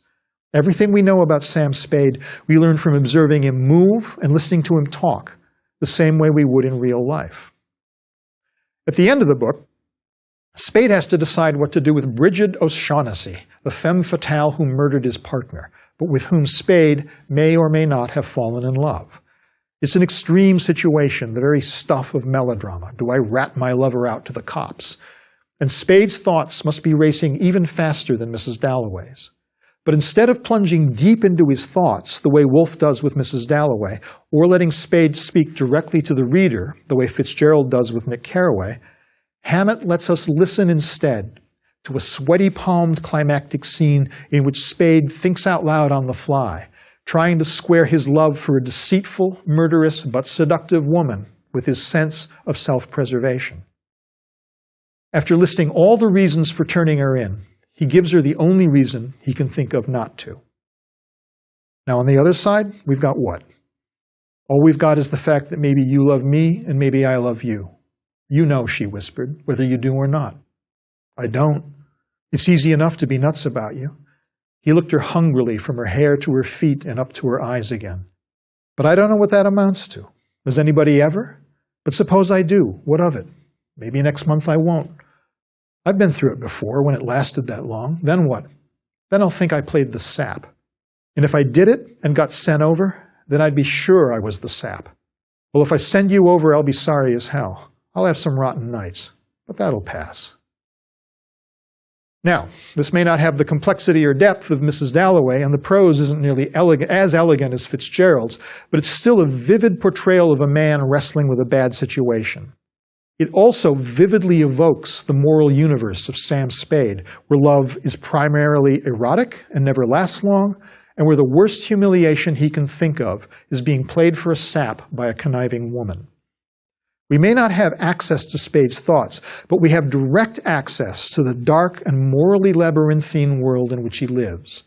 Hammett may not choose to show us every fleeting shift of Spade's consciousness the way we follow the flickerings of Mrs. Dalloway's thoughts on Bond Street. But Hammett understands Spade and his moral universe every bit as deeply as Woolf understands Clarissa Dalloway's, or as deeply as Fitzgerald understands Nick's. With these three examples, I think you get an idea of the range of possibilities for getting into a character's head, from complete intimacy to complete opacity. The fact that Nick Carraway withholds something of himself, and that Sam Spade's thoughts are completely blocked off from the reader, may seem to contradict what I said earlier about how fictional characters are different because we can tell what they're thinking.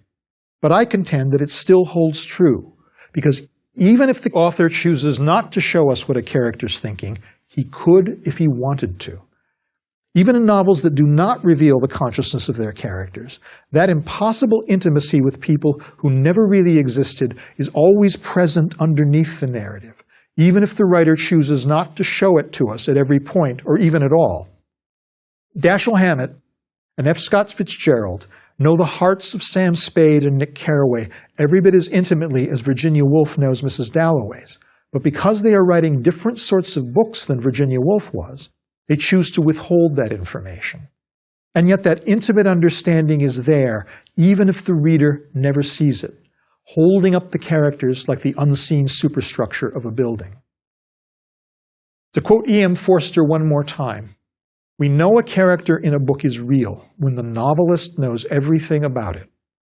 Now here's an exercise to help you get some first-hand experience with some of the issues I talked about in this lecture.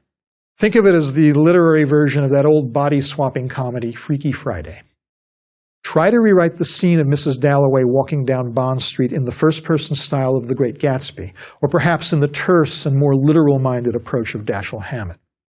In other words, see if it's possible to evoke Mrs. Dalloway by having her tell us what she's thinking directly, or by simply describing what she does or says as she moves through the scene.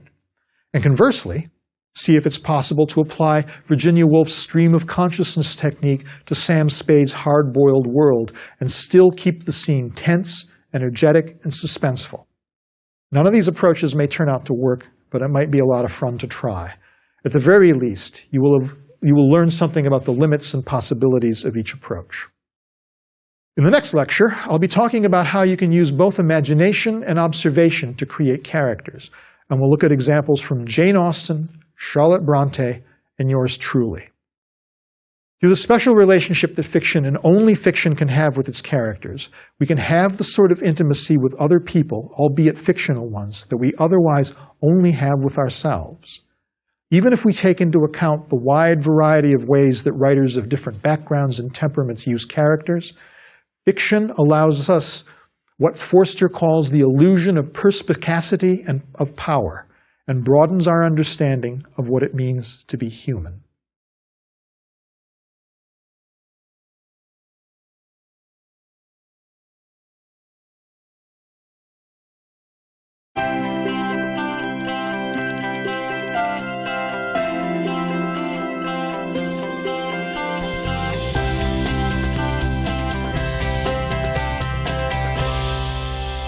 No fictional character is created out of nothing. All writers draw, both consciously and unconsciously, on behaviors, traits, and actions we have seen in ourselves or in others. As a result, all the characters you create combine to form a portrait of your view of human nature. But although the roots of any character lie in your observations of yourself and of other people, those observations are refracted through your imagination. In the last lecture, I talked about the continuum between complete intimacy with the character and no intimacy at all.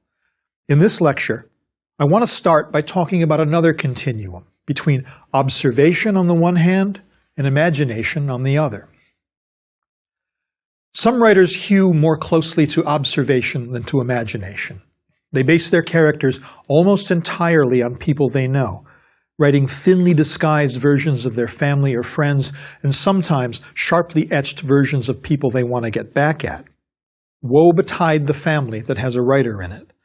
The British novelist Edward St. Aubyn has written a series of 5 novels about a character named Patrick Melrose, whose harrowing family history is based on St. Albans. And it's not just limited to families. The American writer Ann Beattie once said that she had learned to throw very nice dinner parties for her friends by way of apology for the thinly disguised versions of themselves that appear in her stories. On the other hand, many writers write very convincingly about characters who are unlike the people they know or about experiences they've never had themselves. The Red Badge of Courage is perhaps the most vivid fictional account of combat during the American Civil War, but its author, Stephen Crane, wasn't even born until 6 years after the war ended, and he had not yet personally seen a battle when he wrote the book. Other writers venture even further afield, not only writing about experiences they haven't had themselves, but creating characters who are a different gender, age, background, ethnicity, or temperament from the author. The first 3 books by the British novelist Pat Barker stay close to her own experience of having grown up as a woman in the north of England. But later in her career, she went on to write 3 superb novels about World War I, Regeneration, The Eye in the Door, and The Ghost Road, in which she created a wide variety of vivid and believable male characters who have experienced at least 2 things Barker herself has never experienced, namely being in combat and simply being a man. And of course, there are all sorts of variations along the continuum between pure observation and pure imagination. Take the case of historical novels, such as Marguerite Yourcenar's The Memoirs of Hadrian, in which the novelist combines a real figure from history with both real and imaginary characters from the same period, in order to evoke the life and times of the title character, the Roman Emperor Hadrian. In Yourcenar's novel, we hear directly from the emperor himself in the form of fictional memoir. Yourcenar takes what is actually known about the real Hadrian and uses her imagination to inhabit the emperor's consciousness. She treats Hadrian the way she would treat a wholly imaginary character, while also trying to stay faithful to the historical record. But whichever pole a writer tends towards, observation or imagination, no writer relies purely on one or the other. Yourcenar may base her character on a real emperor, and Edward St. Alban may base his characters closely on his family and friends, but both writers still have to exercise their imaginations in order to see the world through the eyes of these characters, and to show how the characters would behave in a fictional situation in which their real-life models may never have found themselves. Yourcenar, for example, doesn't write only about Hadrian's public life, but also about the sort of private, intimate scenes that are never recorded by history, imagining actions and thoughts that would only have been known to Hadrian himself. And while much of St. Alban's saga of family dysfunction is told from the point of view of Patrick Melrose, the character based on himself, much of it is told from the point of view of the other people in Melrose's life. This means that St. Alban needed to imagine his way into the minds of the people around him. Conversely, while Pat Barker's evocation of the inner lives of men is a brilliant act of the imagination, no doubt she did her homework as well, talking to veterans or reading memoirs and histories by men who actually had been in the trenches, and then filtering this information through her imagination. But whether you're drawing your characters from life in every detail, or you're making them up entirely out of whole cloth, you have to start somewhere. To help you think about that, I'm going to introduce yet another continuum. I'm very big on continuums, to go along with the one between imagination and observation. This new one is the difference between creating a character from the outside in versus creating a character from the inside out. As I said in the last lecture, one of the defining features of fiction is that an author can give us direct access to the thoughts of her characters, even if she sometimes chooses not to. And even for those characters whose thoughts we do have access to, there are many different ways to express them. If you think of the continuum between observation and imagination as one axis, consider that there's another axis at right angles to this one, and that the poles of that axis are the exterior approach and the interior approach. To help you understand what I mean by this, consider the difference between the British style of stage and film acting and the American style of acting, at least as these two styles were practiced during the 1950s and 60s. During this time, the method style of acting became popular among young American actors such as Marlon Brando and Shelley Winters.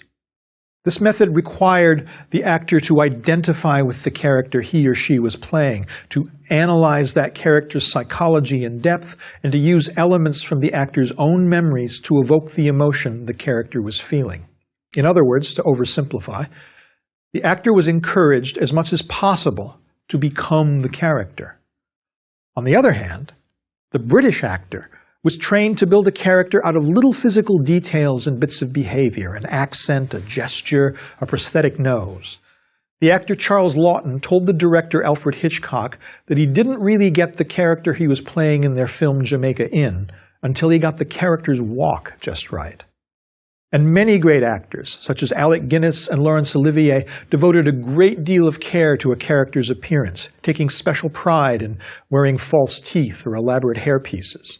In fact, Olivier is reputed to have given another actor a piece of advice: let the wig do the work. In this analogy, the American actor is using the interior method, building a character from the inside out, using the character's psychology to dictate his or her behavior. Meanwhile, the British actor is using the exterior method, building the character from the outside in, using external details to evoke the character's personality. Fiction writers often use similar approaches, working from the outside in or from the inside out. Let's take a look at how several writers have used these different methods in practice. In the opening pages of her great comic novel Emma, Jane Austen lays the title character bare, simply by telling us point-blank almost everything we need to know about her. Austen does this very quickly and economically in the first paragraph of the novel. Emma Woodhouse, handsome, clever, and rich, with a comfortable home and a happy disposition, seemed to unite some of the best blessings of existence, and had lived nearly 21 years in the world with very little to vex or distress her. Then, after 2 paragraphs that explain Emma's family situation, her mother is dead, her older sister has married and moved away, and her best friend is her governess, Miss Taylor, Austen tells us this: the real evils indeed of Emma's situation were the power of having rather too much her own way, and a disposition to think a little too well of herself. These were the disadvantages which threatened to alloy her many enjoyments. The danger, however, was at present so unperceived that they did not by any means rank as misfortunes with her. Taken together, these 2 paragraphs are exactly 100 words, and the rest of the novel is essentially a gloss on those first 2 pages. For the rest of the book, we observe Emma's impetuosity, vanity, and cluelessness as she tries to manage the love lives of everyone around her without recognizing her own true love. Until the last pages, of course. This is a Jane Austen novel, after all. There's no need for any Mrs. Dalloway-style intimacy with Emma's stream of consciousness, though that might have been interesting. And at least to start with, there's no standing back and watching her slowly reveal herself through her speech and her behavior, the way we learn about Sam Spade. No, Jane Austen simply tells us, right from the start, what's what with Emma, and then launches into her story. And then we get plenty of Emma's speech and behavior, but only after what we've already been told what she's like. Austen's description of Emma is frank, to the point, and unironic. Jane Austen never has Emma do anything later on in the book that undercuts her original description. And so with Emma firmly fixed in our imaginations as a vain, beautiful, meddlesome girl after reading only the first 2 pages, we are free to enjoy her effect on the people around her for the rest of the story. This approach works especially well with comic fiction, which often depends on types rather than fully developed characters, or at least on characters who never really change your first impression of them. Think of the Duke and the Dauphin, the 2 conniving swindlers in Huckleberry Finn, or nearly all the characters in Evelyn Waugh's first few novels, or pretty much everybody in Joseph Heller's great anti-war comedy, Catch-22. We learn everything we need to know about these characters the first time we meet them. Then, in each instance, the author just turns them loose to wreak havoc on each other or on themselves. Now compare this with a more indirect, interior approach, one that works from the inside out and one that feels more modern. Here are the opening paragraphs of Charlotte Bronte's Jane Eyre. There was no possibility of taking a walk that day. We had been wandering indeed in the leafless shrubbery an hour in the morning, but since dinner, Mrs. Reed, when there was no company, dined early. The cold winter wind had brought with it clouds so somber and a rain so penetrating that further outdoor exercise was now out of the question. I was glad of it. I never liked long walks, especially on chilly afternoons. Dreadful to me was the coming home in the raw twilight with nipped fingers and toes, and a heart saddened by the chidings of Bessie, the nurse, and humbled by the consciousness of my physical inferiority to Eliza, John, and Georgiana Reed. The said Eliza, John, and Georgiana were now clustered round their mamma in the drawing room. She lay reclined on a sofa by the fireside, and with her darlings about her, for the time neither quarreling nor crying, looked perfectly happy. Me she had dispensed from joining the group, saying she regretted to be under the necessity of keeping me at a distance, but that until she heard from Bessie and could discover by her own observation that I was endeavoring in good earnest to acquire a more sociable and childlike disposition, a more attractive and sprightly manner, something lighter, franker, more natural, as it were, she must really exclude me from privileges intended only for contented, happy little children. "What does Bessie say I have done?" I asked. This is only 246 words, and yet it feels longer because it is packed with detail. In that brief space, we learn that we have an adult, first-person narrator who is looking back with bitter irony on her unhappy life as a child. We learn that she grew up with a family to whom she was not related by blood. And we learn that in that household there were 3 other quarrelsome children, their haughty mother, and a judgmental nurse. More importantly, we learn that Jane was considered to be an unwelcome outsider by this unpleasant family. And most importantly, we learn that even as a girl, Jane Eyre knew how to stick up for herself, that she is every bit as determined and headstrong as Emma Woodhouse. But the difference between Jane Eyre and Emma is that we don't learn everything about Jane in those first few paragraphs.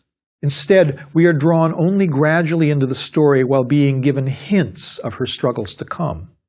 In that unwelcoming household on that dreary, cold day, the coming conflict of the book, namely the irresistible force of Jane Eyre against the immovable object of the world, is only suggested. This technique works better than Jane Austen's would in this instance, because Jane Eyre is a darker, more serious book. There's more at stake here than the romances and marriages among the idle rich.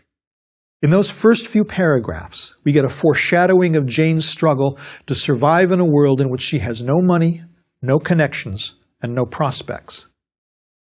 In other words, how you decide to configure your characters, from the outside in or the inside out, has a profound effect on the sort of story you're going to end up writing. Whether the characters determine the story or the story determines the character is up to you, of course. But even so, the characters and story are so inextricably intertwined, you probably won't be able to tell which is the cause and which is the effect. A comedy, for example, often announces itself right from the start by being funny and staying funny. This depends on characters who can be quickly and easily identified. A drama, on the other hand, often draws you in with an intriguing situation, the distinctive voice of a strong character, and the suggestion of more trouble to come. Jane Eyre's world is more complex and unpredictable than Emma Woodhouse's, and this extra complexity requires a more subtle and complex main character. While Emma eventually grows up and learns not to meddle in the affairs of others, she doesn't do much to surprise us. Jane Eyre, on the other hand, having shown us that she's smart and judgmental from the first page, turns out to be surprisingly wrong in her judgments of some of the other characters, particularly about Mr. Rochester, the brooding master of the household where she ends up as a governess. Another way to look at the difference between these two approaches is to consider just how much you want the reader to identify with the character. By writing in the third person, and by telling the reader directly of Emma's vanity and stubborn self-regard in the first few pages, Austen invites the reader to detach herself from Emma and to view her, as Austen does, from a remove, with a bemused and slightly condescending affection. Charlotte Bronte, on the other hand, has Jane Eyre herself address the reader directly in the first person. This forceful voice invites the reader to view the world through Jane's eyes and to endorse Jane's judgments of the other people in it. It would take a heartless reader, or at least a stubbornly contrarian one, to read those opening paragraphs of Jane Eyre and find himself taking the side of Mrs. Reed and her awful children against Jane. And since this is a continuum and not an either-or choice, I want to emphasize that there are all sorts of variations in between. Using the first person, for example, is not automatically a sign that the author is writing from the inside out, or that he is inviting us to identify with the character. Let's hope there aren't many readers who identify with the pedophile Humbert Humbert, who narrates Nabokov's novel Lolita in the first person. And it's certainly not a hard and fast rule that comic narratives require the reader to be put at a distance. The British novelist Nick Hornby writes very funny and sneakily profound books, such as About a Boy, which is in the third person, and How to Be Good, which is in the first. And in both of these books, he invites us to regard his characters warmly, no matter how foolishly they're behaving, and to see ourselves in their foolishness. Indeed, you might even say that Hornby's books fall spang dab in the middle of the range, regarding their characters with great affection, but also without any illusions. To look at this continuum from a slightly different angle, think about the difference between a character who is defined by her psychology versus a character who is defined by her circumstances. This is close to being the same thing as the split between working from the outside in and working from the inside out, but it's not exactly the same. To use our earlier examples, we're tempted to think that Emma Woodhouse is determined by her circumstances and not by her psychology. But you can actually look at it the other way around. What makes the book funny is the way that Emma's particular psychology butts up against the people and the world around her. And in Jane Eyre, even though we have instant access to Jane's mind from the first sentence, it's the circumstances of her life that largely determine the course of the novel, though we see that struggle mainly through its effect on her thoughts and feelings. Another tempting generalization is that character-driven narratives, such as Mrs. Dalloway, rely more on psychology than plot-driven narratives such as The Maltese Falcon. I'm not sure that's entirely true either. Even though we don't have access to Sam Spade's mind the way we have access to Mrs. Dalloway's, and even though The Maltese Falcon is packed with dramatic incident, including violence and the threat of violence, the narrative mainly works as a record of Sam Spade's decisions at every moment. These decisions are often a mystery to the reader because the motivation for some of the things he does are unclear until the end of the book. But the fact remains that Sam Spade's thoughts and feelings drive all his actions, even though his thoughts and feelings are never directly expressed to the reader. In its own oblique way, The Maltese Falcon is a very psychological book. Among the characters who are largely determined by their circumstances, you might include many of the characters in Dickens, as well as many of the characters of realist American writers such as Theodore Dreiser, Edith Wharton, and Sinclair Lewis. Even though we have direct access to the thoughts of many of the characters in the works of these authors, the fact remains that their thoughts do not determine their conduct as much as their circumstances do. Oliver Twist, for example, is defined by the fact that he's a homeless orphan, while the title character of Theodore Dreiser's novel Sister Carrie is defined by her journey from rural Wisconsin to the opportunities and temptations of Chicago.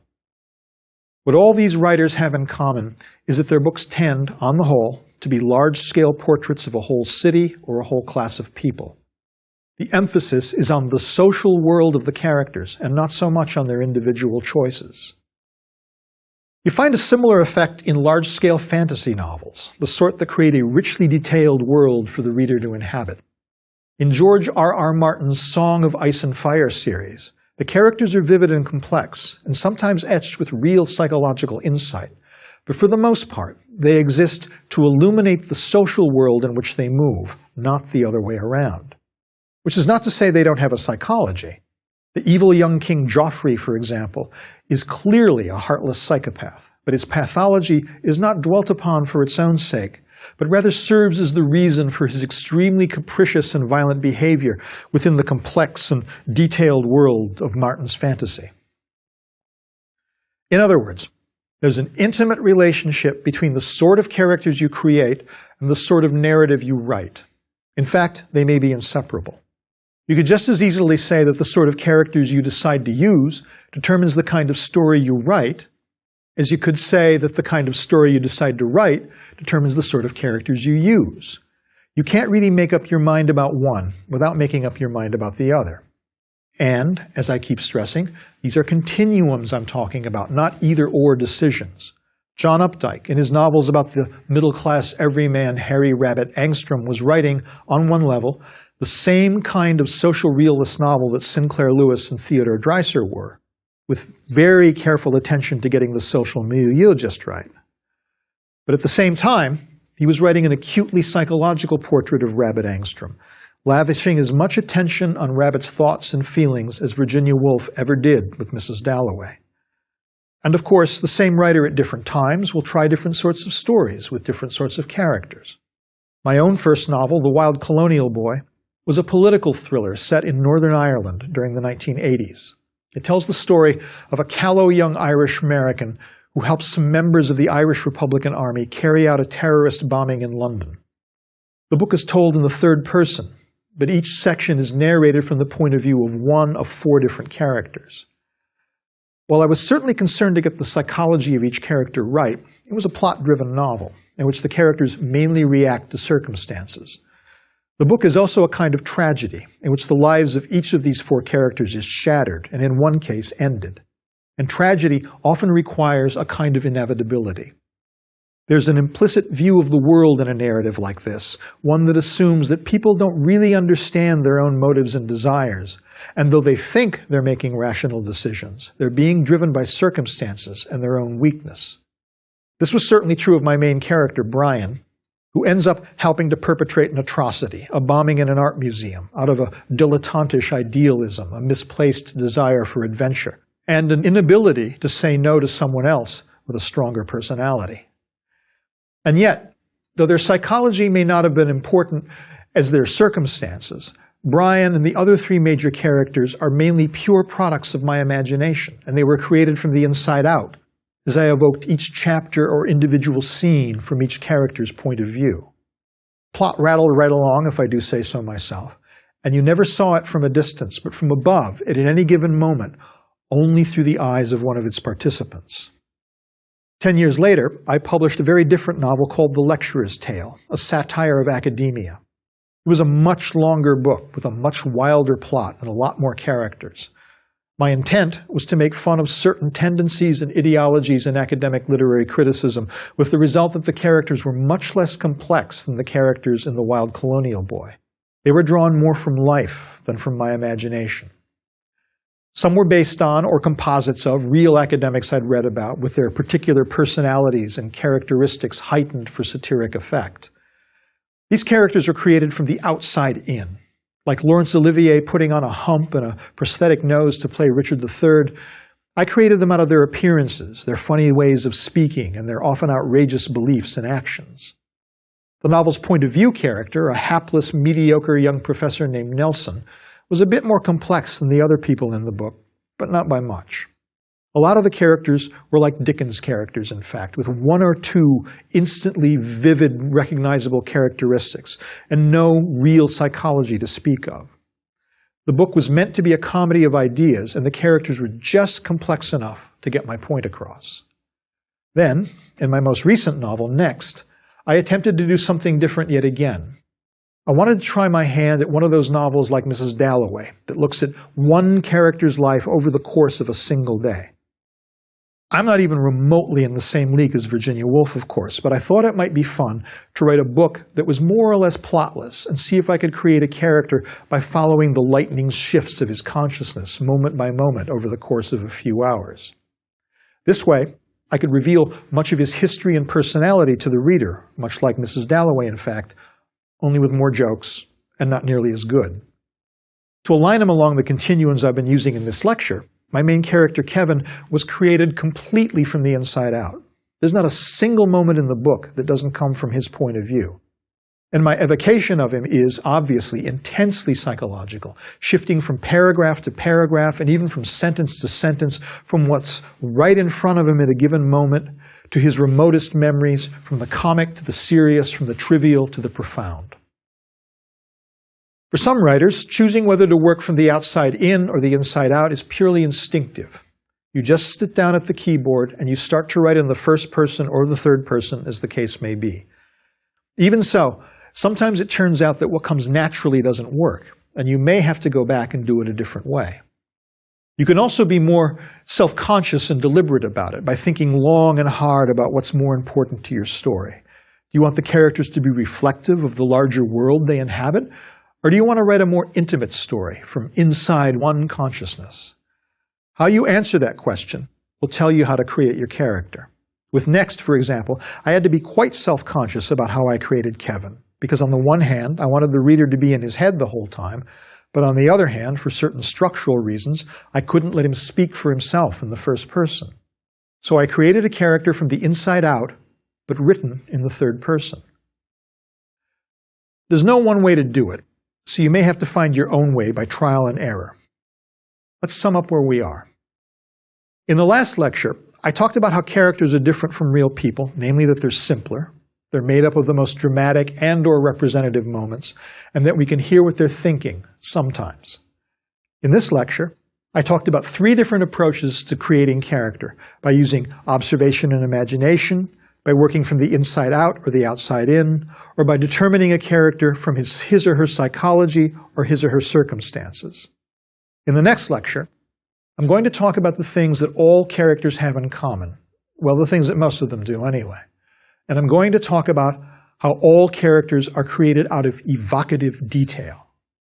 And in the lecture after that, I'm going to talk about the different types of character and how you can use them in the same narrative.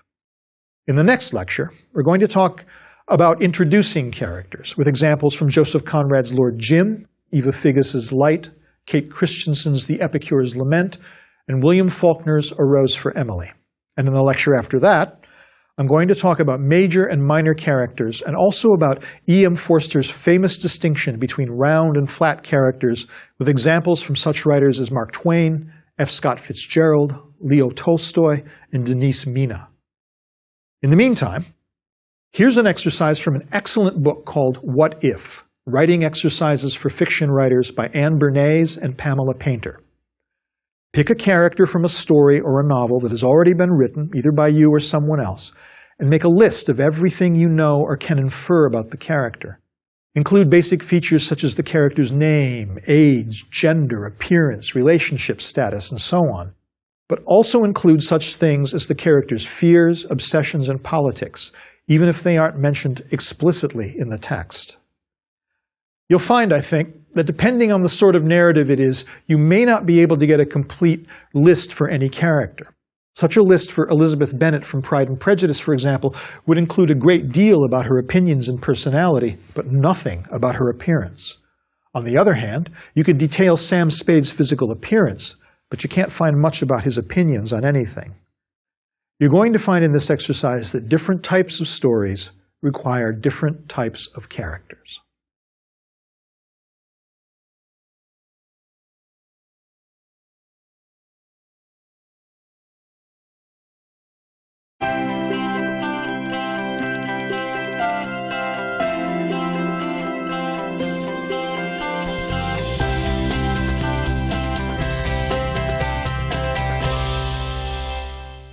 So far, in my first 2 lectures about character, I've been talking in general about how characters are different from real people and from each other.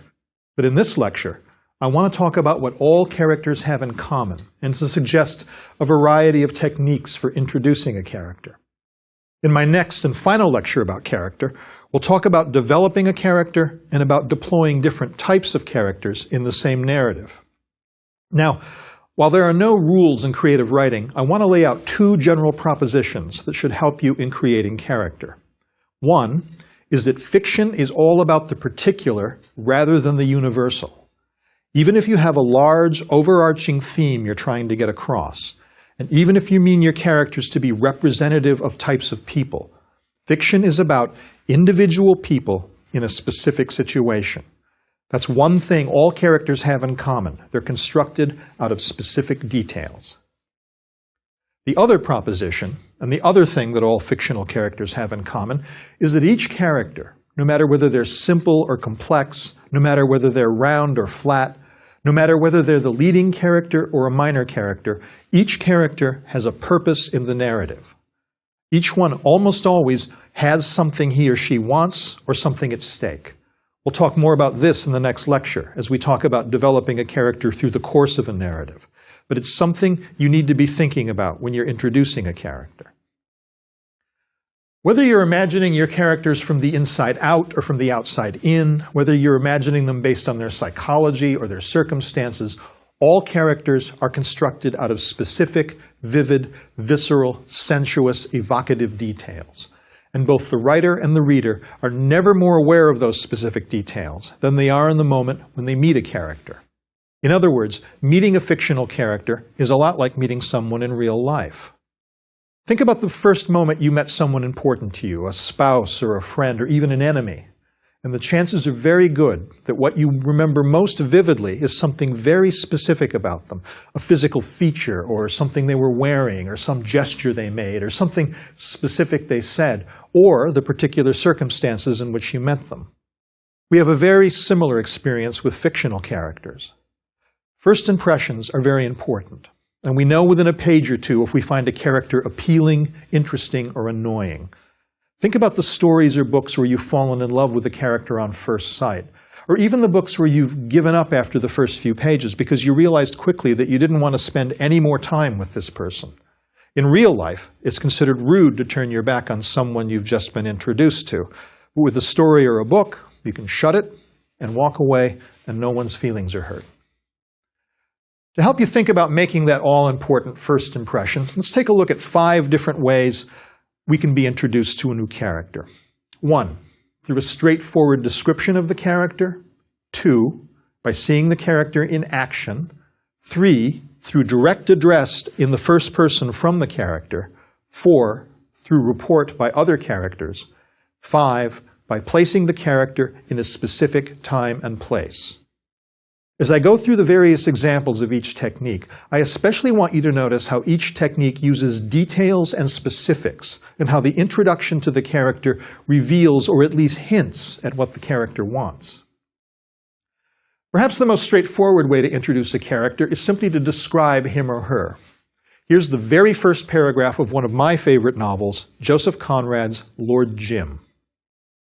He was an inch, perhaps 2, under 6 feet, powerfully built, and he advanced straight at you with a slight stoop of the shoulders, head forward, and a fixed-from-under stare which made you think of a charging bull. His voice was deep, loud, and his manner displayed a kind of dogged self-assertion which had nothing aggressive in it. It seemed a necessity, and it was directed apparently as much at himself as at anybody else. He was spotlessly neat, apparelled in immaculate white from shoes to hat, and in the various eastern ports where he got his living as a ship chandler's water clerk, he was very popular. Now here's your main character, coming right off the page at the reader, and we see him vividly and whole from his fixed-from-under stare to his immaculate white shoes. The introduction is compelling and intriguing, which is what the opening of a novel should be. Here's a rather attractive character who also has a bit of mystery about him. Think about that dogged self-assertion that is directed apparently as much at himself as anybody else. Without giving anything away, that's the main character of Lord Jim in a nutshell.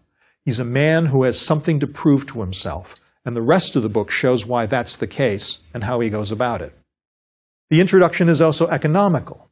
It's not the sort of description that lingers over every detail of a character's appearance and his clothing, but merely suggests physical attributes that evoke awkwardness, the slight stoop of the shoulders, the deep, loud voice, and adds a few conjectures about his character, that his manner was assertive but not aggressive, and allows the reader to fill in the rest.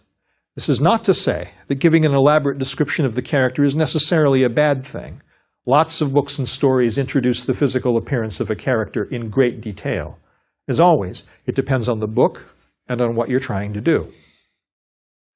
At any rate, the point is that Jim is shown to us, not told. He is evoked. We know that he is muscular, that he is fastidious about his appearance, that he has a direct, blunt, but not intimidating manner, and that he is concerned with proving something to himself. After little more than 100 words, we have a very intriguing, though not comprehensive, view of the main character. I also want you to notice that although this description is very detailed and specific, it's not tied to a specific moment in Jim's life. We're not getting a scene per se. And I also want you to notice that this is an example of a character being introduced to us from the outside in. We're seeing how he appears to other people, not how he seems to himself. And just to reiterate what I said in the last lecture, defining a character from the outside in is not the same as defining him by his circumstances, just as defining a character from the inside out is not the same as defining him by his psychology. Although we hear Jim speaking later in the book, we're never really inside his head, and yet Lord Jim is fundamentally a psychological portrait of an idealistic young man trying to live down a moment of cowardice.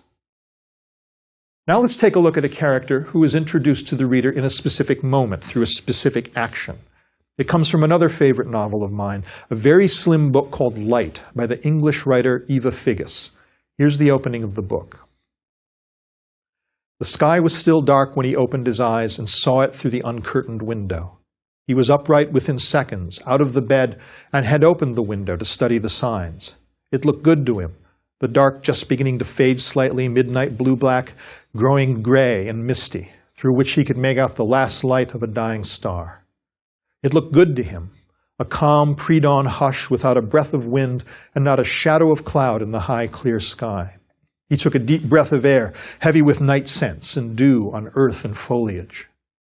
His appetite for the day thoroughly aroused, his elated mood turned to energy, and he was into his dressing room, into the cold bath, which set his skin tingling, humming an unknown tune under his breath. This is also a very intriguing opening, though in a different way. It's dynamic in a way that the opening of Lord Jim is not. The character is in action, with all his senses awake, right from the first sentence. And he looks at the view outside his window with a gaze that is both practiced and eager. Moments later, he's in a cold bath, his senses tingling. And unlike the opening of Lord Jim, where we can only surmise what Jim is thinking from his appearance, Figgis gives us direct access to the character's thoughts. Although we don't know it yet, this is the French artist Claude Monet, and he's just decided that this will be a very good day to paint. But even before we realize who the man is, we get a vivid and attractive first impression of a man who pays keen attention to the natural world and is eager to engage with it, though we don't know why or how till a few pages further on. And yet, unlike the opening of Lord Jim, it tells us nothing of his physical appearance and not much more about his psychology than the simple fact that he's enthusiastic about starting his day. But whereas in Lord Jim it's the hint of complexity in the character that keeps us reading, in this case it's the character's energy and our curiosity to discover why he's so engaged with the natural world. So even though we don't learn as much about Monet in this opening paragraph as we do about Jim in his opening paragraph, the opening of Light is just as compelling. There's another tried and true way of introducing a character, one that seems somehow uniquely American, though I'm sure there are plenty of similar examples in the literature of other countries. This is by having the main character, or at least the first-person narrator, directly address the reader. 3 of the novels that are often cited as the great American novel open this way. Moby Dick begins with its narrator inviting the reader to call me Ishmael. The Great Gatsby opens with Nick Carraway, who isn't the main character, but who is the predominant voice in the book, speaking directly to the reader. And, of course, there's the opening of Mark Twain's Adventures of Huckleberry Finn. You don't know about me without you have read a book by the name of The Adventures of Tom Sawyer, but that ain't no matter. Over the years, there have been any number of great American novels whose narrators address the reader on the opening page. Saul Bellows' The Adventures of Augie March, the title of which deliberately echoes Twain, opens with a declamatory sentence that evokes Melville. I am an American, Chicago-born, Chicago, that somber city, and go at things as I have taught myself, freestyle, and will make the record in my own way. First to knock, first admitted, sometimes an innocent knock, sometimes not so innocent. The narrator of Marilyn Robinson's novel Housekeeping also echoes Melville by announcing in the first sentence, my name is Ruth, and then echoes Twain by immediately summarizing the story so far, the way Huck Finn does in the first few paragraphs of his novel. Here's a more recent example by the novelist Kate Christensen from her book The Epicure's Lament. October 9, 2001. All the lonely people indeed. Whoever they are, I've never been one of them. The lack of other people is a balm. It's the absence of strain and stress. I understand monks and hermits, anyone who takes a vow of silence or lives in a far-flung cave. And I hoped rather, that I would live this way for the rest of my life, whatever time is left to me. In the subsequent paragraphs, this narrator, Hugo Whittier, gives us some specific details of his mourning, as well as some hints of his backstory. But mainly what this opening gives us, and what it has in common with all those other first-person openings I just listed, is that it draws the reader in with a very specific and intriguing voice. In this example, we can see right away that the character is literate and erudite, that he not only prefers his own company, but that he harbors an active hostility to other people, and that he's something of a fatalist who doesn't expect to live much longer. In all these examples, the paragraphs immediately following the opening line or paragraph start to fill in the details about the character's history and current situation. But what draws us in is the fact that we're hearing an individual person telling us his or her story in a way that only he or she could tell it to us. So even if we don't know what they look like right off the bat, or see them in action right away, and most of the books I've just mentioned, we don't get action for a few pages yet, we know we're hearing from a unique and specific individual. Another way to introduce a character is by report. Now obviously, if you want to be nitpicking about it, all fictional characters are introduced to us by report, through the intermediary of the writer. But, as I say, in fiction we often have the illusion of direct access. But some characters are presented to us only through the eyes of other characters. Jim in Lord Jim is one such character, since we never get inside his head and mainly learn his story through other characters. Another example is Jay Gatsby, whose story is told to us by the first-person narrator Nick Carraway. The example I want to quote from, though, is William Faulkner's famous story, A Rose for Emily. Here's the first paragraph. When Miss Emily Grierson died, our whole town went to her funeral. The men through a sort of respectful affection for a fallen monument, the women mostly out of curiosity to see the inside of her house, which no one save an old manservant, a combined gardener and cook, had seen in at least 10 years. Right away, you notice that it's an unnamed first-person narrator speaking on behalf of his or her entire town. Then, after 4 paragraphs that describe Miss Emily's house, her family history, and her standoffish relationship with the town, we get a very detailed physical description as part of a brief flashback describing the day that the town's alderman paid a visit to her, hoping to persuade her to pay her taxes. They rose when she entered, a small, fat woman in black with a thin gold chain descending to her waist and vanishing into her belt, leaning on an ebony cane with a tarnished gold head. Her skeleton was small and spare. Perhaps that was why what would have been merely plumpness in another was obesity in her. She looked bloated, like a body long submerged in motionless water, and of that pallid hue. Her eyes, lost in the fatty ridges of her face, looked like 2 small pieces of coal pressed into a lump of dough as they moved from one face to another while the visitors stated their errand. This is perhaps the most vivid of the introductions I've cited so far. And mainly what I want you to notice about it is that we're not seeing Miss Emily from a remote third-person point of view, as in the opening of Lord Jim or the opening of Light. And we're not hearing from her directly in her own voice, as in the Epicure's Lament. But rather, we're hearing about her from the communal point of view of an entire community. And that's important, especially in this story. A character is being revealed to us as an object of fascination to an entire town. And because Emily has withdrawn herself from the life of the community, the people of the town have spun all sorts of legends and theories around her, all of which have the rug yanked out from under them at the end of the story, which is one of the creepiest endings in American literature. As always, I want you to notice the very vivid, even pungent details Faulkner deploys to describe Miss Emily, especially that wonderfully disturbing comparison of her elderly, fat body to that of a bloated corpse submerged in water. And not just any water, but motionless water. Again, without giving the ending away, this single paragraph foreshadows a great deal about the character and her story, without being explicit, and, at the same time, it provides the reader with an extremely vivid, one might almost say repulsive, visual impression of her. The 4 ways I've suggested so far of introducing a character certainly aren't exhaustive, and I also want to make it clear that very, very rarely does any introduction of a character rely solely on one technique. The last example, from A Rose for Emily, combines several techniques at once: introduction by report, introduction by physical description, and in the paragraphs immediately following the paragraph I quoted, introduction by showing the character in action, speaking dismissively to the men who've come to see her.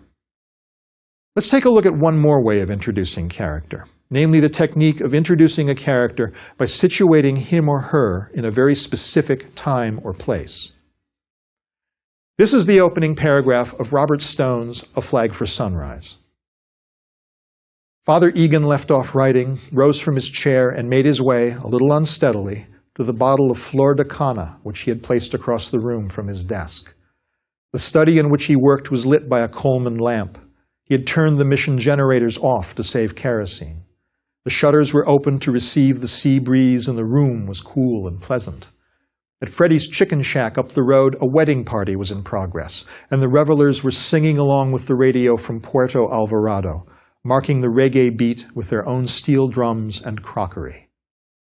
Again, as in A Rose for Emily, this is a very pungent introduction to a character, but one which relies almost entirely on his circumstances and a little bit of action, rather than a description or direct access to his thoughts. We get no physical description of Father Egan, but we know from the very first sentence that he's a bit of a scholar because he's been writing, and we also know that he's been drinking because he's unsteady on his feet, and that he's self-conscious about his drinking because he has deliberately placed the bottle across the room from his desk so that he has to get up each time he wants another drink. The rest of the paragraph says nothing about him specifically, but with great economy and expertly deployed detail shows us that he's living at a mission in a third world country where money is scarce, that it's near the sea, and that the local residents are probably impoverished, celebrating a wedding noisily at a place called Freddy's Chicken Shack. The rest of the chapter tells us a great deal more about Father Egan's situation in history and about the perilous political situation in a fictional Latin American country during the 1970s. But that opening paragraph gives us a very vivid and compelling portrait of a lonely, drunken priest cut off from any intellectual stimulation, far from home, simultaneously using the setting to show us the character and the character's point of view to show us the setting. Let's pause for a moment here and sum up the lessons of the previous examples, specifically what they all have in common. Each one is constructed of specific, evocative details, of Jim's physical appearance in Lord Jim, of Claude Monet's energetic actions in Light, of Hugo's comic bitterness in The Epicure's Lament, of Emily's appearance and imperious manner in A Rose for Emily, and of Father Egan's physical setting in A Flag for Sunrise. More importantly, each introduction tells us at least one thing about the character that turns out to be important later on, and at least hints at what the character has at stake. Right from the start, we know that Jim has something to prove to himself, that Claude Monet is passionately engaged with the natural world, that Hugo loathes the company of other people, that Emily has withdrawn from the world for some reason, and that Father Egan has isolated himself in a remote village in a distant country. So given that what each of these characters wants or has at stake is at least hinted at from our very first meeting with them, how much does the writer have to know about the character before he or she even starts writing? Well, for one thing, as I mentioned in my first lecture, you don't need to write a story or a novel in the same order as the reader is going to read it. You can craft the meatier parts of the character's story first, and then go back and write the opening in such a way as to foreshadow what you've already written. Another method is to work out all of the character's physical details, history, and context in advance.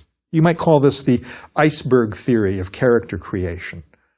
On the principle that most of an iceberg is out of sight below the waterline, keeping the visible part afloat, some writers concoct whole backstories for their characters, even if they don't use all or even most of it in the finished story. Some writers even create a dossier or a journal for each major character in a story, crafting a detailed history of each character and compiling every quirk and idiosyncrasy before they ever put them in a story. The novelist and teacher Janet Burroway compares this technique to the famous method used by actors, one of the features of which is that actors are required to write biographies of their characters, coming up with details that even the playwright or screenwriter hadn't thought of. This method has a lot to recommend it, since it means even before you start to worry about plot, you have a fully formed character fixed firmly in your head, making it easier to decide what he or she is likely to do at any given moment as the plot develops. As I said in the opening lecture of this course, there is no right or wrong way to do things in fiction writing, so if this works for you, have at it. That said, my own experience of creating characters is a more indirect, exploratory, and improvisatory process, and I suspect that's the case with many other writers. Writers who work this way start with only a little bit of information about a character, the way a person looks perhaps, or even a simple character trait like a nervous tic, or even just the way they wear a hat. We don't start with a full portrait of a character, but with a glimpse just intriguing enough to make us want to follow that character through scene after scene, to see how the character develops, or simply to see what he does next. The iceberg method is perhaps like that of a classical composer who composes detailed sketches of themes and movements before embarking on the entire symphony, while my method is perhaps more like jazz, where a musician takes a scrap of melody and sees what he can spin out of it for 20 minutes at a stretch. Please bear in mind that I'm not necessarily endorsing my way of doing things, which is kind of a weird thing to say actually, but let me explain how it has worked for me in the past and why I still create characters that way, on the fly, as it were. When I was writing my first novel, The Wild Colonial Boy, one of my main characters was a terrorist, a member of the Irish Republican Army named Jimmy Coogan. All I knew about him to begin with was that he was disgruntled with the leadership of the IRA, and he wanted to embarrass them by setting off an unauthorized bomb in central London. But that's all I had. A Northern Irish Catholic in his late 20s or early 30s who hated the British, but who hated certain members of his own organization even more. I didn't know what he looked like, I didn't know what he sounded like, I didn't know how he thought. I could have invented a complicated backstory for him or filled a notebook with a dossier detailing everything I could think of about him, but instead, I simply started writing the novel, putting him in a car with 10 pounds of plastic explosive on his way to a meeting with a Confederate. It was only as I wrote that I started accumulating details. He wasn't just driving a car, he was driving a rented Ford Escort that smelled of cigarette smoke. And he wasn't just carrying the explosives, he was carrying them in a leather Adidas sports bag.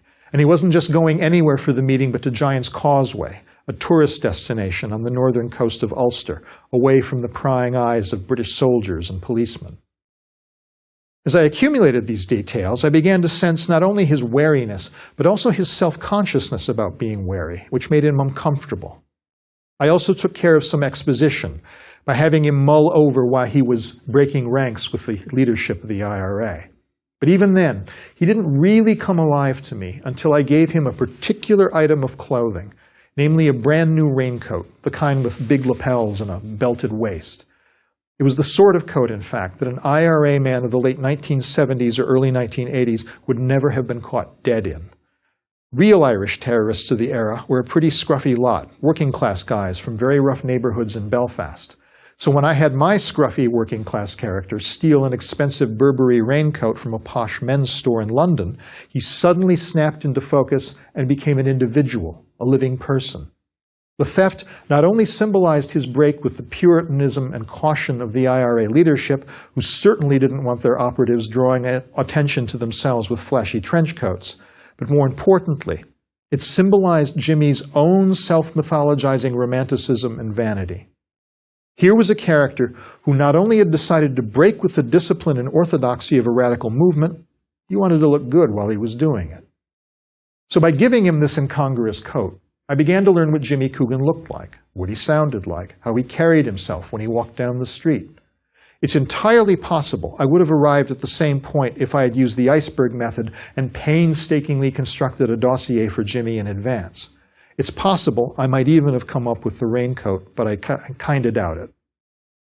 I had to launch myself sink or swim into the story by putting a guy I barely knew into a complicated situation and, by the steady accumulation of detail, the Ford Escort, the Adidas bag, Giant's Causeway, stumbling onto the one detail that gave me the key to his character, It showed me that not only was he a true believer who refused to compromise his revolutionary ideology, but also that he was vain, cocky, and rash.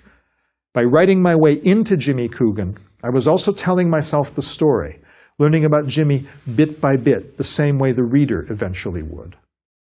But here is where the iceberg method and mine come together. By the time I finished the book, I knew Jimmy Coogan intimately, and you could have asked me anything about him. What did he like to drink? What was his favorite movie? What was his mother like? And I could have told you, perhaps not instantly, but after a moment or two of reflection. If you'd asked me what he was like before I started writing, I couldn't have told you much about him at all. It was only by the actual process of writing him that he became clear to me, so that even though I could hardly answer any questions about him when I started, by the time I finished the book, I could have told you things about him I'd never consciously considered. Even if I didn't use the iceberg method, I ended up with an iceberg. In other words, creating character is usually and most productively a process of exploration. By discovering a character as you go, you are learning about the character the same way that the reader will, a bit at a time. And when you think about it, the iceberg method works pretty much on the same principle.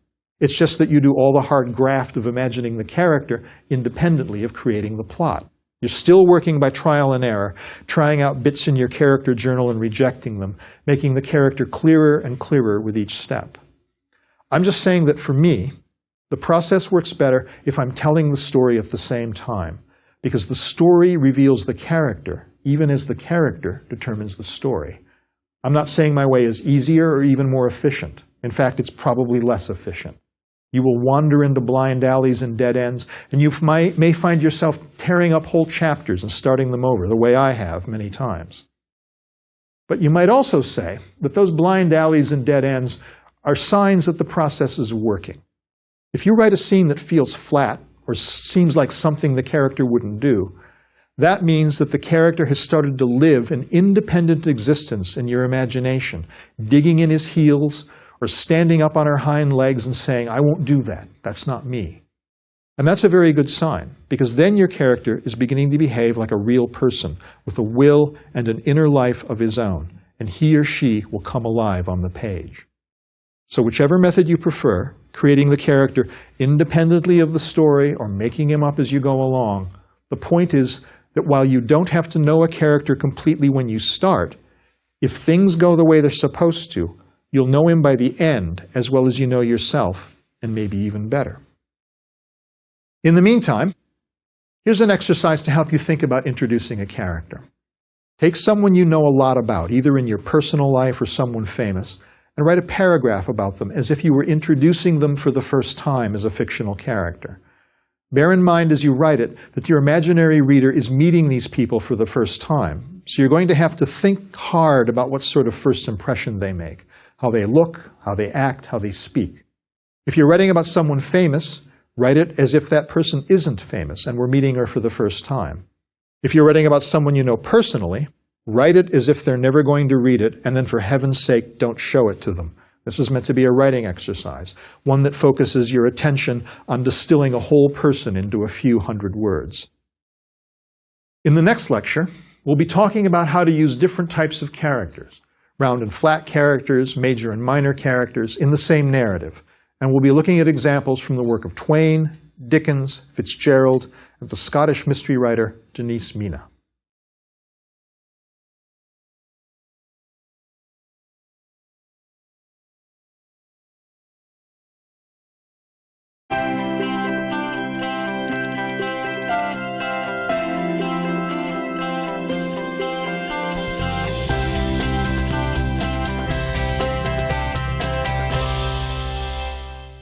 Not all characters are created equal. In fact, some characters are decidedly more equal than others. There are major characters and minor characters with all sorts of varieties in between. There are narratives that have only one character or only one dominant character. There are also narratives that have ensembles in which no one character takes the lead. George R.R. Martin's A Song of Ice and Fire has so many characters that the author needs to provide a list of them at the back of each volume. The list at the back of A Clash of Kings, the second volume in the series, goes on for 30 pages. As I've said several times already, different sorts of stories require different sorts of characters. Elizabeth Bennet in Jane Austen's Pride and Prejudice is one of the most vividly evoked and beloved characters in literature. She's smart, sharp-tongued, judgmental, and fiercely loyal to her sisters, even when they don't deserve it. But we never get a description of what she looks like, and we don't need to, because what's important about Elizabeth Bennet is her quicksilver wit and her place in the social order. On the other hand, Dashiell Hammett gives us a very specific physical description of Sam Spade on the very first page of The Maltese Falcon. Hammett shows us the detective's gestures and physical movements in great detail, because Spade is a man of action caught in a fluid and fast-moving situation, and it's important for us to see exactly how he moves through his world. Elizabeth Bennet and Sam Spade are two very different characters from two very different worlds in two very different books, so it makes sense that they would be constructed very differently. But you can also have different types of characters in the same story because they fulfill different functions. Take your typical episode of Star Trek as an example. There are the leading players, Kirk and Spock. There are the secondary characters, Scotty and Uhura. And then there are the minor characters, the famous red shirts, each of whom says a line or two if he's lucky, and then gets killed before the opening credits. A red shirt's chief function is to lie face down in the dirt so that Dr. McCoy can kneel over him and say, "He's dead, Jim."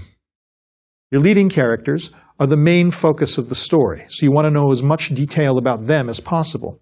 But minor characters, such as red shirts, or what they call in the theater the spear carriers, exist only to deliver a line or a plot point. In Margaret Mitchell's Gone with the Wind, the main reason you keep reading is to find out if Scarlett O'Hara and Rhett Butler are ever going to get together, and then when they do, if they are going to stay together. You don't read to find out what happens to the Tarleton brothers, the two boys who are wooing Scarlett in the opening pages. In a big, expansive novel like Gone with the Wind, with lots of characters who pop on, do their bit, and disappear again forever, the minor characters only need to be useful and efficient and not much more. You're not going to lavish as much attention on a minor character as you do on your major characters. There are also narratives, such as A Song of Ice and Fire, where no one character dominates, and the world being evoked is the main reason for reading the story. In a narrative like this, you may not have the luxury of long descriptions of each character or subtle evocations of their psychology. Even the major characters in this sort of narrative need to be sketched in quick, vivid strokes because there are so many of them and there is so much story to tell.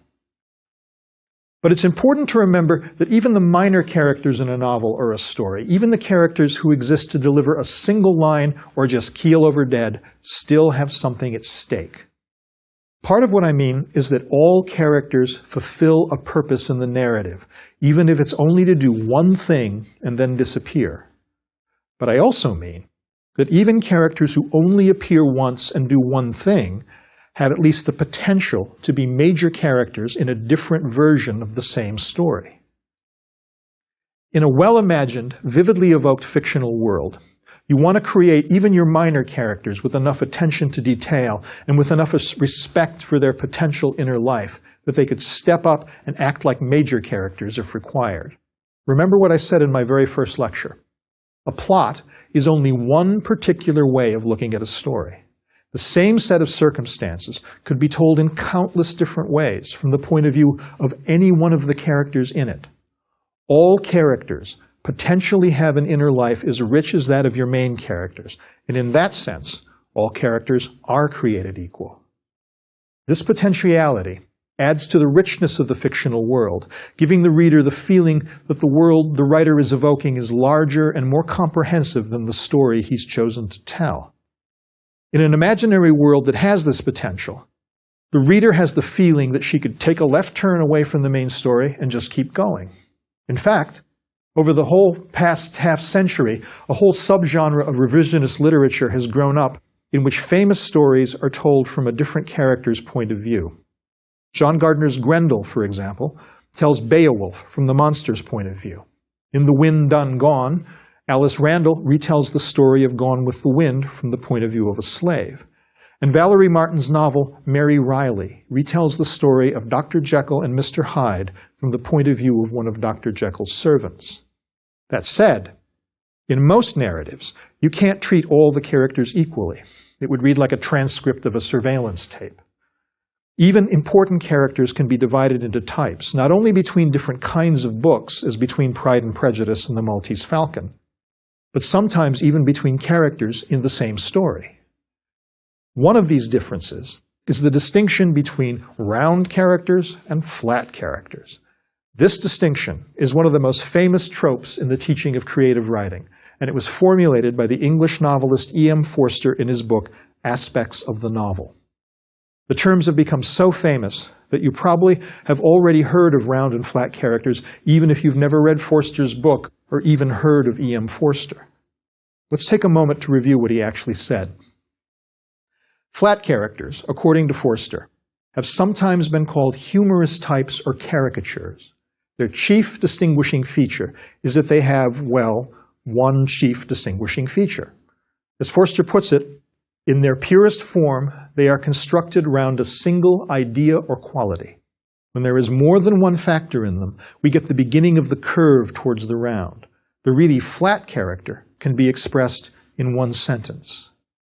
And here, Forster gives some examples which may not be readily recognizable to a 21st century reader, so I'll provide some examples of my own. In The Adventures of Huckleberry Finn, Huck himself is round, but he is surrounded by characters of varying degrees of flatness. A good example of a flat character is Huck's rotten father, Pap Finn, who can be summed up, as Forster suggests, in a single sentence. To wit, Huck's father is a mean drunk. That's all you really need to know about him, that he drinks, that he's basically good for nothing, and that he treats Huck very badly. Like the poor, neglected Tarleton brothers in Gone with the Wind, Pap exists mainly to further the plot. When Huck can't stand Pap's abuse anymore, he fakes his own death and takes off down the Mississippi River with the slave Jim. After that, Pap's only other function in the story is to turn up dead later on, thus freeing Huck from any family obligations. Now, the works of Charles Dickens are famously full of flat characters. You have Uriah Heep and David Copperfield, who is conniving and oily. You have Bill Sikes and Oliver Twist, who is a brutal criminal. You have Miss Havisham in Great Expectations, who was abandoned at the altar on her wedding day as a young woman and has set herself apart from the rest of the world ever since. You might even think of such characters as the sort of people you'd find in a sitcom. The clueless dad, the wacky neighbor, the gay best friend, the wisecracking child. Sitcom characters of this sort are often just machines for delivering or setting up jokes, and the moment they appear on screen, you know exactly what to expect. Indeed, it's that quick identification and the sudden anticipation of something funny, if not necessarily surprising, that often makes such characters so popular. They may be simple, they may be predictable, but they are also reliably satisfying. It's the same with flat characters in fiction. One of the great advantages of flat characters, says Forster, is that they are easily recognized whenever they come in, recognized by the reader's emotional eye, not by the visual eye, which merely notes the recurrence of a proper name. That part, the ease of recognition, is crucial.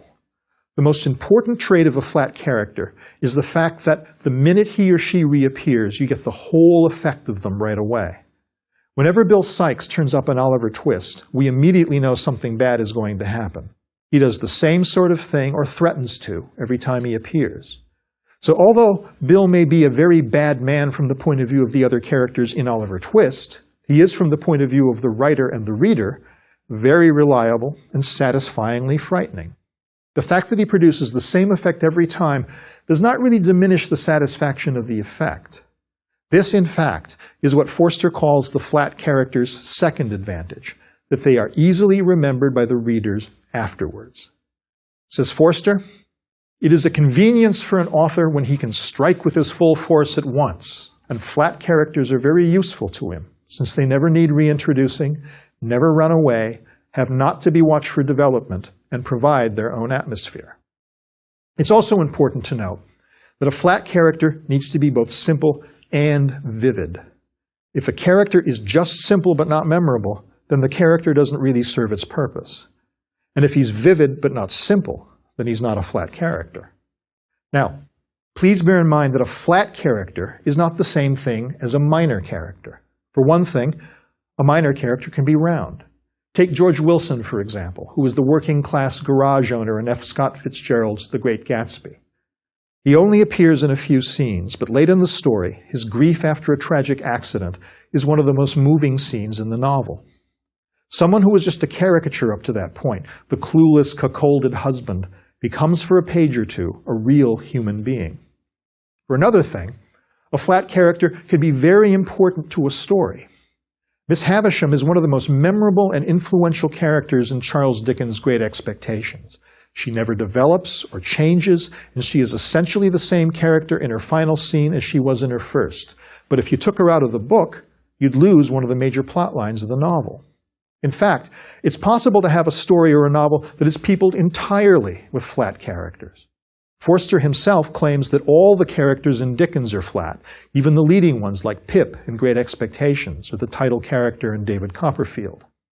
And consider Sherlock Holmes. Not only is he the major character in Conan Doyle's stories, he's the main reason we read them at all. And while very occasionally Holmes makes the curve towards the round, as Forster puts it, he is usually triumphantly flat. He produces the same effect in nearly every scene, in every story, every single time he appears. Indeed, most readers would be pretty badly disappointed if Holmes suddenly burst into tears or fell in love or exhibited a passion for anything other than the art of deduction. He is clearly flat by Forster's definition because he never really develops and because you almost always get the full effect of him every time he appears. He's also proof that flat characters are not necessarily simple or sketchy, and that they can be very detailed. Indeed, Sherlock Holmes is one of the most detailed characters in popular fiction, from Conan Doyle's very specific description of his physical appearance, to his distinctive mannerisms, to the elaborately evoked rooms he shares with Dr. Watson on Baker Street. Let's look now at round characters. Forster himself does not offer a formal definition of roundness the way he does for flatness, but he shows us what a round character is by giving us examples. The closest that he comes to defining a round character is when he says that the test of a round character is whether it is capable of surprising in a convincing way. If it never surprises, it is flat.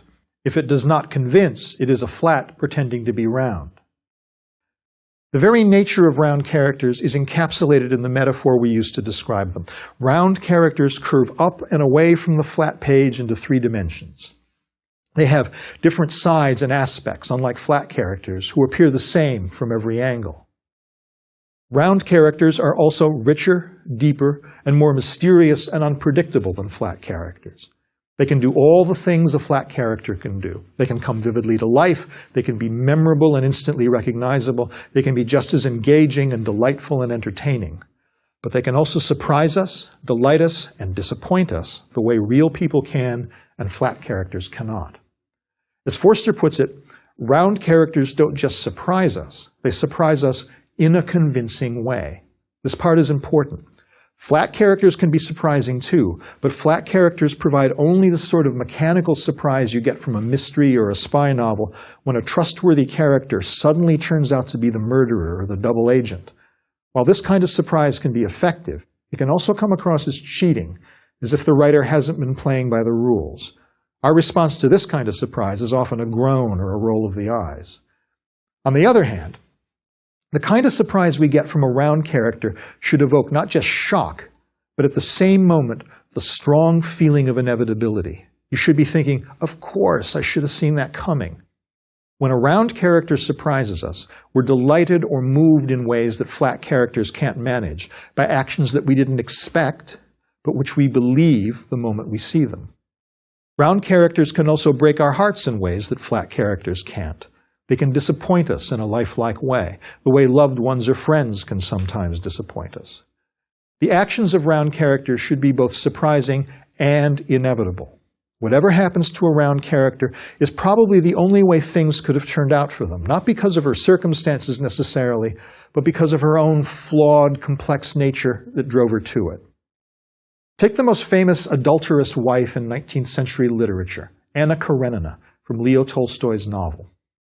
You don't have to be clairvoyant to guess early on that Anna's story is not going to end well. And yet, her ending breaks your heart, because you have become so intimately acquainted with every aspect of Anna through Tolstoy's ceaselessly detailed evocation of her character. In my first lecture on character, I pointed out that fictional people are different from real people because we can know what they're thinking, which is perhaps another definition of roundness. This is true even if the writer never actually shows us what the character is thinking, as long as the potential is there for the writer to show the character's thoughts. By the same token, a character may be considered round as long as he or she has the potential to change, even if they never actually do. Some of the most heartbreaking people in fiction are rounded characters who, for whatever reason, lose their nerve or are defeated by circumstance. One of my favorite short stories is Anton Chekhov's The Kiss. In this story, a dull little man is offered a chance for passion early in the story, does not take it, and then spends the rest of the story thinking uselessly about that lost opportunity. He's the same person at the end of the story as he is at the beginning. But by the end, even though nothing changes, we as readers have a deeper understanding of what he's lost and just how tragic that loss is, even if the character himself doesn't see it. I also want to stress, as I did in the previous lecture, that the complexity or roundness of a character isn't necessarily defined entirely by psychology. It can be defined by their circumstances as well. Both kinds of characters can aspire to roundness. Our old friend Mrs. Dalloway is round because we are inside her head at every moment, listening to her private thoughts. On the other hand, consider Paddy Meehan, a young Scottish journalist who is the main character of a series of gritty detective novels by the Scottish writer Denise Mina. We see these stories from Paddy's point of view, and we are given direct access to her thoughts. But much of the richness of her character comes from her circumstances, from Mina's skillful evocation, through Paddy's eyes, of the dank, melancholy world of working-class Glasgow in the 1970s and 80s. Certainly Paddy is a psychologically rich character, but her psychology has been formed largely by her reaction to the world in which she lives. She's been shaped specifically by her oppressive Catholic family, her drippy boyfriend, and the overtly macho atmosphere of the newspaper where she works, not to mention by her social class and the times in which she lives, both of which Mina evokes in great detail. So, to oversimplify a bit, we can say that flatness and roundness in fictional characters each depend on holding two potentially contradictory values in balance. Flat characters should be both simple and vivid, and round characters should be both surprising and convincing. A flat character is instantly recognizable, and we view him from a slight remove. The author tends not to invite us to see the world from a flat character's point of view. On the other hand, a round character takes more time to get to know, and often, though not always, we are invited to see the world through her eyes. Please note that I am not saying that all characters need to be likable. Most writers and readers don't have a problem with flat, unlikable characters because we don't have as much invested in flat characters. But somehow, the expectation has grown up among some readers and writers that round characters, or at least main characters, should be likable. This is a pet peeve of mine. As a novelist whose principal characters are universally unlikable, or so I'm told, I take particular exception to the belief that a character needs to be likable in order to be worth reading about. I'm not saying that great characters have to be unlikable. Certainly Huck Finn and Jay Gatsby and Dr. Watson, not to mention countless people in Dickens, are very attractive people. But think of all the great characters throughout the history of literature who are not only unlikable, but downright unpleasant. Achilles in the Iliad is vain and arrogant and vengeful.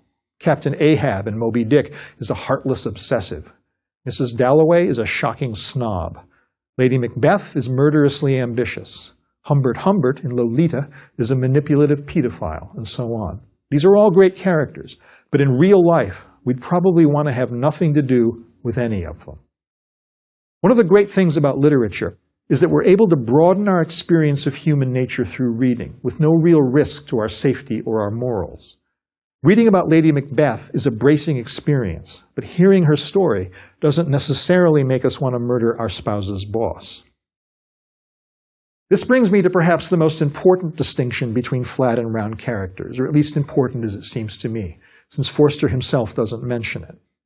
This has to do with the idea of conflict in fiction, which we will discuss again when we talk about plotting.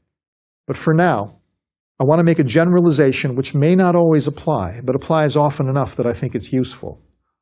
All characters want something or are driven by something.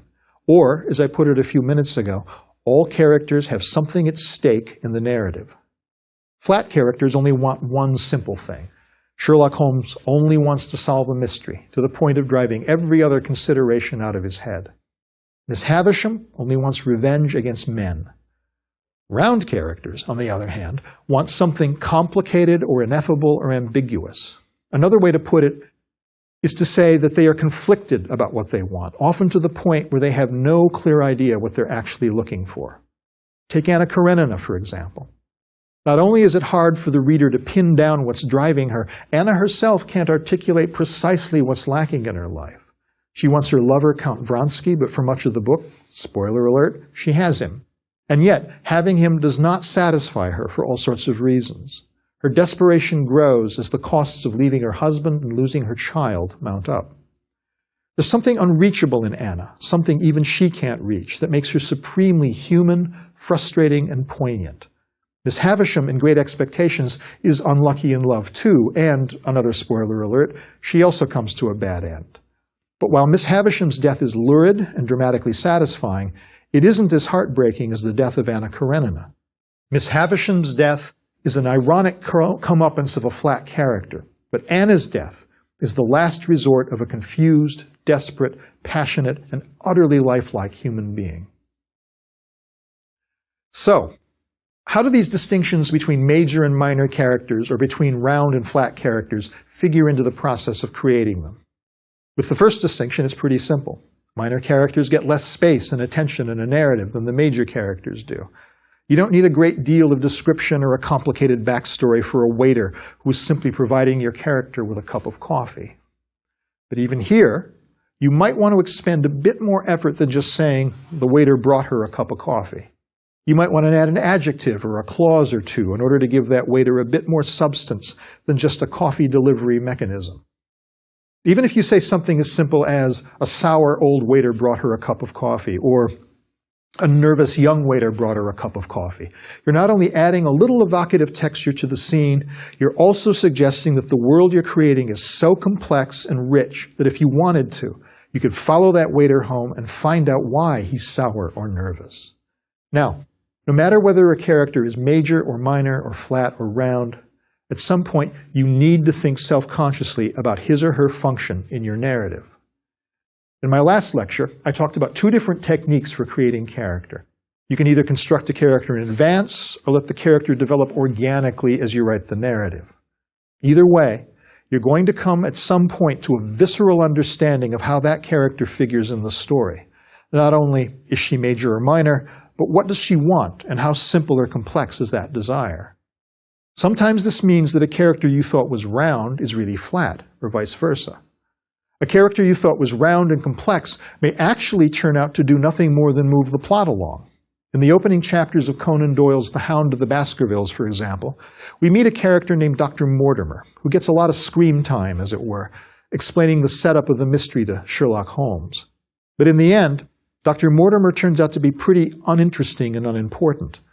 Having served his purpose, there really isn't much more for him to do, and on a second reading of the novel, you may wonder, as I did, why Conan Doyle included him at all.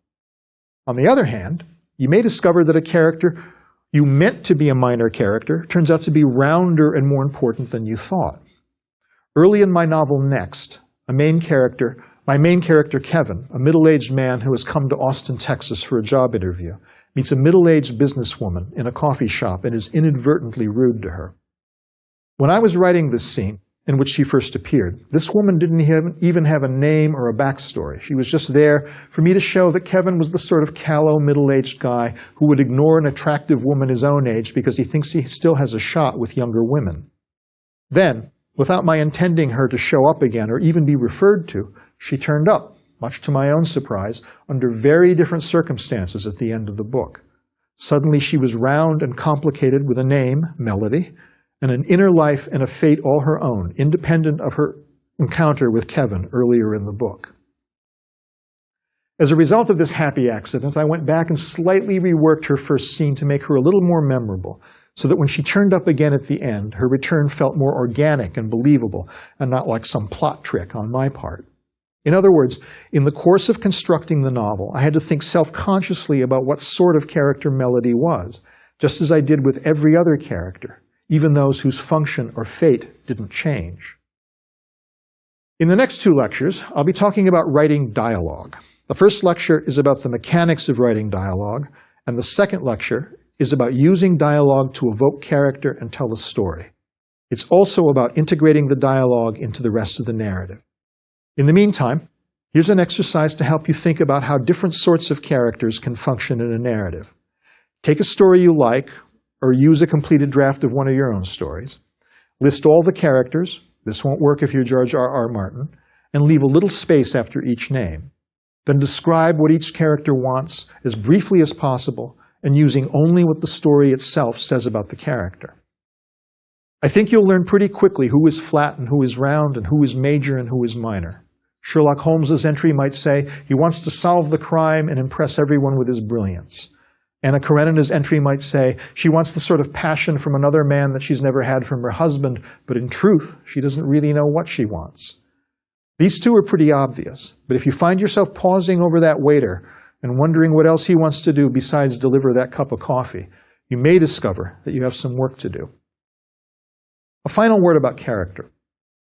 All writers, whether we have thought about it consciously or not, have a theory or at least a strong opinion about what human beings are like, whether people are fundamentally good, fundamentally self-interested, or fundamentally amoral. We express that theory or opinion through the depiction of the characters in our work. In other words, when we create fictional characters, we reveal what we think about real people, even if the characters are wholly imaginary.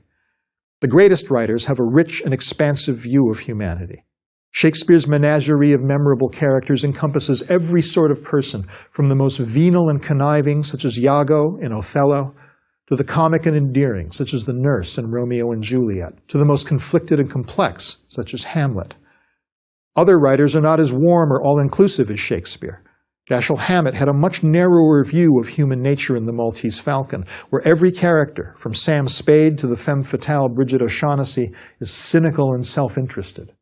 But while Hammett's view of human nature may not be as nuanced or humane as Shakespeare's, it's still distinctively and recognizably his own. Whether we're creating characters with the power and complexity of Shakespeare's or with the focused, visceral force of Hammett's, every detail, quirk, and foible of a character is like a dab of paint in a pointillist portrait of our personal view of human nature.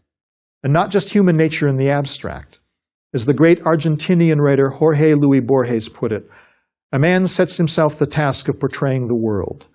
Through the years, he peoples a space with images of provinces, kingdoms, mountains, bays, ships, islands, fishes, rooms, instruments, stars, horses, and people. Shortly before his death, he discovers that the patient labyrinth of lines traces the image of his face.